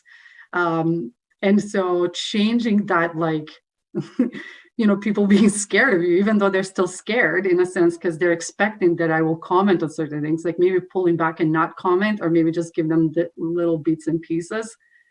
But yeah, I'm curious to hear from others. Yeah, thank you, Elena. Anybody else have any other suggestions for that? Yep, Tara.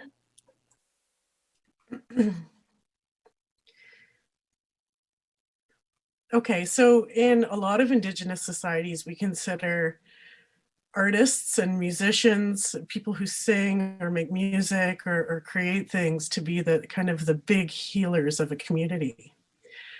And anytime where you have a lot of trouble expressing yourself, there's a lot of methods that we use, not just for healing, but also for communication. So, I think of kind of environmental movement, that one of the things that kind of carries us along since we started this decades ago is music. Just when you're speaking, Elena, I'm sorry. Okay. Thank you. The song that kept coming to my head was Big Yellow Taxi by Joni Mitchell. So we took all the trees and we put them in a tree museum, and then we charged all the people $1.50 just to see them. Don't it always seem to go? And we don't know what you got till it's gone. We take paradise and put up a parking lot. And that song, so it was redone by Hootie and the Blowfish or something, and so like this stuff carries forward and forward and forward, and art gives you the ability to say so much, and for like generations and for a long time, without having to like hit people over the head with a message, like you said, like the posters and all that, and people were getting really annoyed. I've done that too. But the ability to create in a way where you can speak to people without it being a direct spoken message. Trust me, people get it. and when you create things, people will ask you questions about it, and then you get to talk about your creation, and then they really listen to you. So how can you express yourself without necessarily always giving someone a speech about it? Well, there you go. What do you like? You like poetry? You like music? You like to draw? Maybe you like photography. There's great environmental photographers who've taken pictures of things that scare the heck out of us. But if it weren't for those pictures, people wouldn't have known. So, you know, start looking into the things that you love. Again, use the things you love as a vehicle for communication. And then you're no longer giving people a speech about it, but you're talking through showing them. So that's one of the things, speak through showing. And I think it was Sue who said, don't worry about perfection. It's the enemy of good. If you want to do good, don't look for perfect. Just go out and do the thing. Okay, that's all. Thank you. Thank you very much, Tara. Does anybody else on the panel have any suggestions or thoughts on this question? It is definitely tricky. Yeah. I'll just add, I think all of us do this for a living, you know, it's part of our careers. And I mean, for the last 20 years, I've been the environmentalist in my family. So I understand the challenge of being always that voice. And it does get fairly overwhelming and exhausting sometimes to feel like you're always trying to pull people over. So I think one important thing is just to really try to meet people where they're at and really understand maybe where they're coming from, especially if they, you know, sometimes are anti some of these actions we've been talking about, and really understanding people have different challenges and barriers in their lives and priorities, and environmental work and action isn't always at the top of their priority list. And I think sometimes just listening to that perspective and understanding where they're coming from gives you a new tool to be able to talk to them about it from a way that's not a lecture, and it's not trying to pull people over to your side, because that can be sometimes a very challenging approach. And also just understanding it's not always on you as an individual to change everybody's mind. So it's a lot to take on as a responsibility, and to be careful about how much you're expecting from yourself to be able to change the minds, especially when you're at youth talking to a bunch of adults that have been doing something the same way for a really long time. So that would just be my only addition to all these great things everybody else has shared. Yeah, thank you. And that definitely dovetails with what some of the things that Tina was talking about in the earlier presentation about, you know, having a dialogue and also being gentle with everyone and yourself. Does anybody else have anything? Oh, Kai, did you want to share something? Yeah, very briefly. I was just going to try to help, at least in my mind, tie a bunch of points together. I love the point that keeps coming up around kind of doing what you love, and certainly that has been a guiding light in my life. And I do a lot of my engagement with climate and environmental work through the arts and through video storytelling.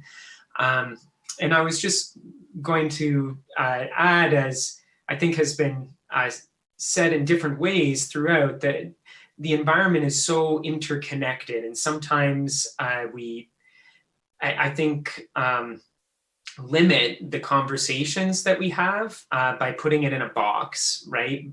But to recognize that it is, as I think Tara was saying, also connected to people and our treatment of people, and the kind of world that we want to live in, the kind of compassion that we show to one another. So just recognizing that that it is not this category that we just talk about that and then set it aside and deal with everything else. That it is actually so deeply intertwined with many aspects of our lives. And so depending on who you are speaking with, to see what they care about, and maybe to start there and segue into some connection with a place that they love, or how that links to the environment in some way. Because often people aren't making those connections with the things in their lives that they already care about. Yeah, that's great. Thank you very much, Kai. Does anybody else have anything else they want to contribute to that? And then we'll start, or before we start to wrap up. Caleb? Oh, and then Sydney.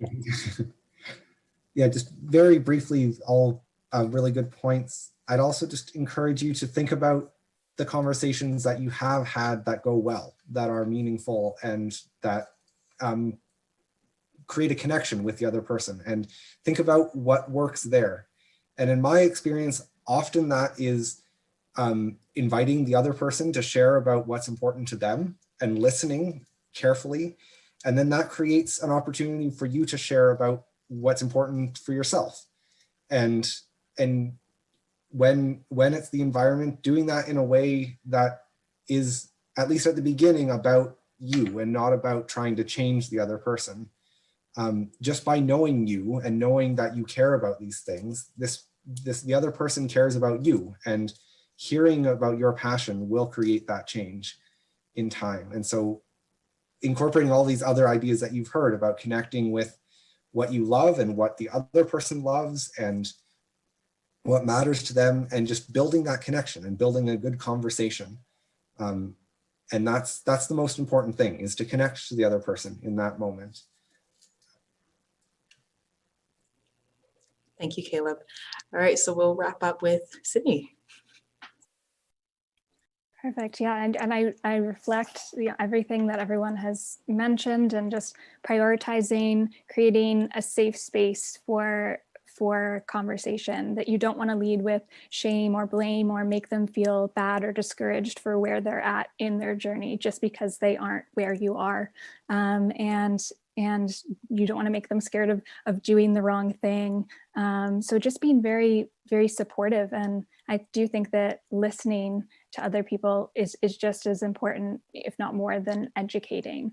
And I think anytime that you can educate through experience as well is always more meaningful than if you're just rambling off to people's suggestions on things that they can do. So I think that's definitely a big thing for me, is creating that safe space where you can have an honest conversation and where people feel comfortable to approach you and to speak with you about these issues. And then really having an experiential journey instead of just listing off to people the changes that they can make in their lives. Yeah, I think that's totally fair. And like, yeah, I think it's come up a couple of times, like everyone's in different places. Everyone's doing the best they can. So I think we're honoring and respecting where everyone is super important. So thank you guys so much for sharing. That was really valuable. So that was it for our panel. So I'd like to thank everyone so much for sharing your thoughts, sharing the work that you're doing, answering those questions. It was really, really interesting to hear everyone's insights. And I hope all of you watching feel inspired by all the work that's happening in our community, and can think of ways that they can contribute, or think of things that you can do, actions you can take. So I will be sharing additional resources on the website. I will bring that up again so everyone can see. Finding the page now, there we go. So we will be sharing additional resources on the website for the page for the event. So if anyone has anything else they want to share, or if the resources from the earlier sessions will be there, links to all of our panel presenters will all be there, so you can check that out. So as we wrap up, I just, as a bit of a reminder, the reason why the museum put this event on, this climate anxiety workshop on, had to do with our alarm exhibition. So the alarm exhibition was the museum's response to the current climate crisis. And so that exhibition is wrapping up this month, and it started at the beginning of the year. But if you wanted to learn a little bit more about what we did during the exhibition, but what the exhibition entailed, a little bit more about the artwork that I kind of talked about in those other videos earlier, you can visit our website, and that is themuseum.ca, to learn more about the exhibition, what's coming up, and what else we've got going on in our space. And I want to give a great big thanks to all of our presenters who have been with us throughout the entire morning and a bit of this afternoon. I appreciate everyone taking the time. The museum is also very grateful for the financial support for this event with the Kitchener-Waterloo Community Foundation. So they provided a grant to support this. And also thanks to you guys, thanks to you viewers out there. We're so grateful that you've chosen to spend time with us, either live or watching the recording afterwards. We hope that you learned actionable steps from these sessions and that you feel empowered to take steps. But remember, as we discussed in each and every one of our panels, take care of yourself. There are lots of things we can do, there are lots of actions we can take, and change can happen, but we need to feel like we have the energy, the mental wellness, the capacity, and the community to make our future more sustainable. Thanks again, all the best, and I hope you have a wonderful day. Thanks for joining us.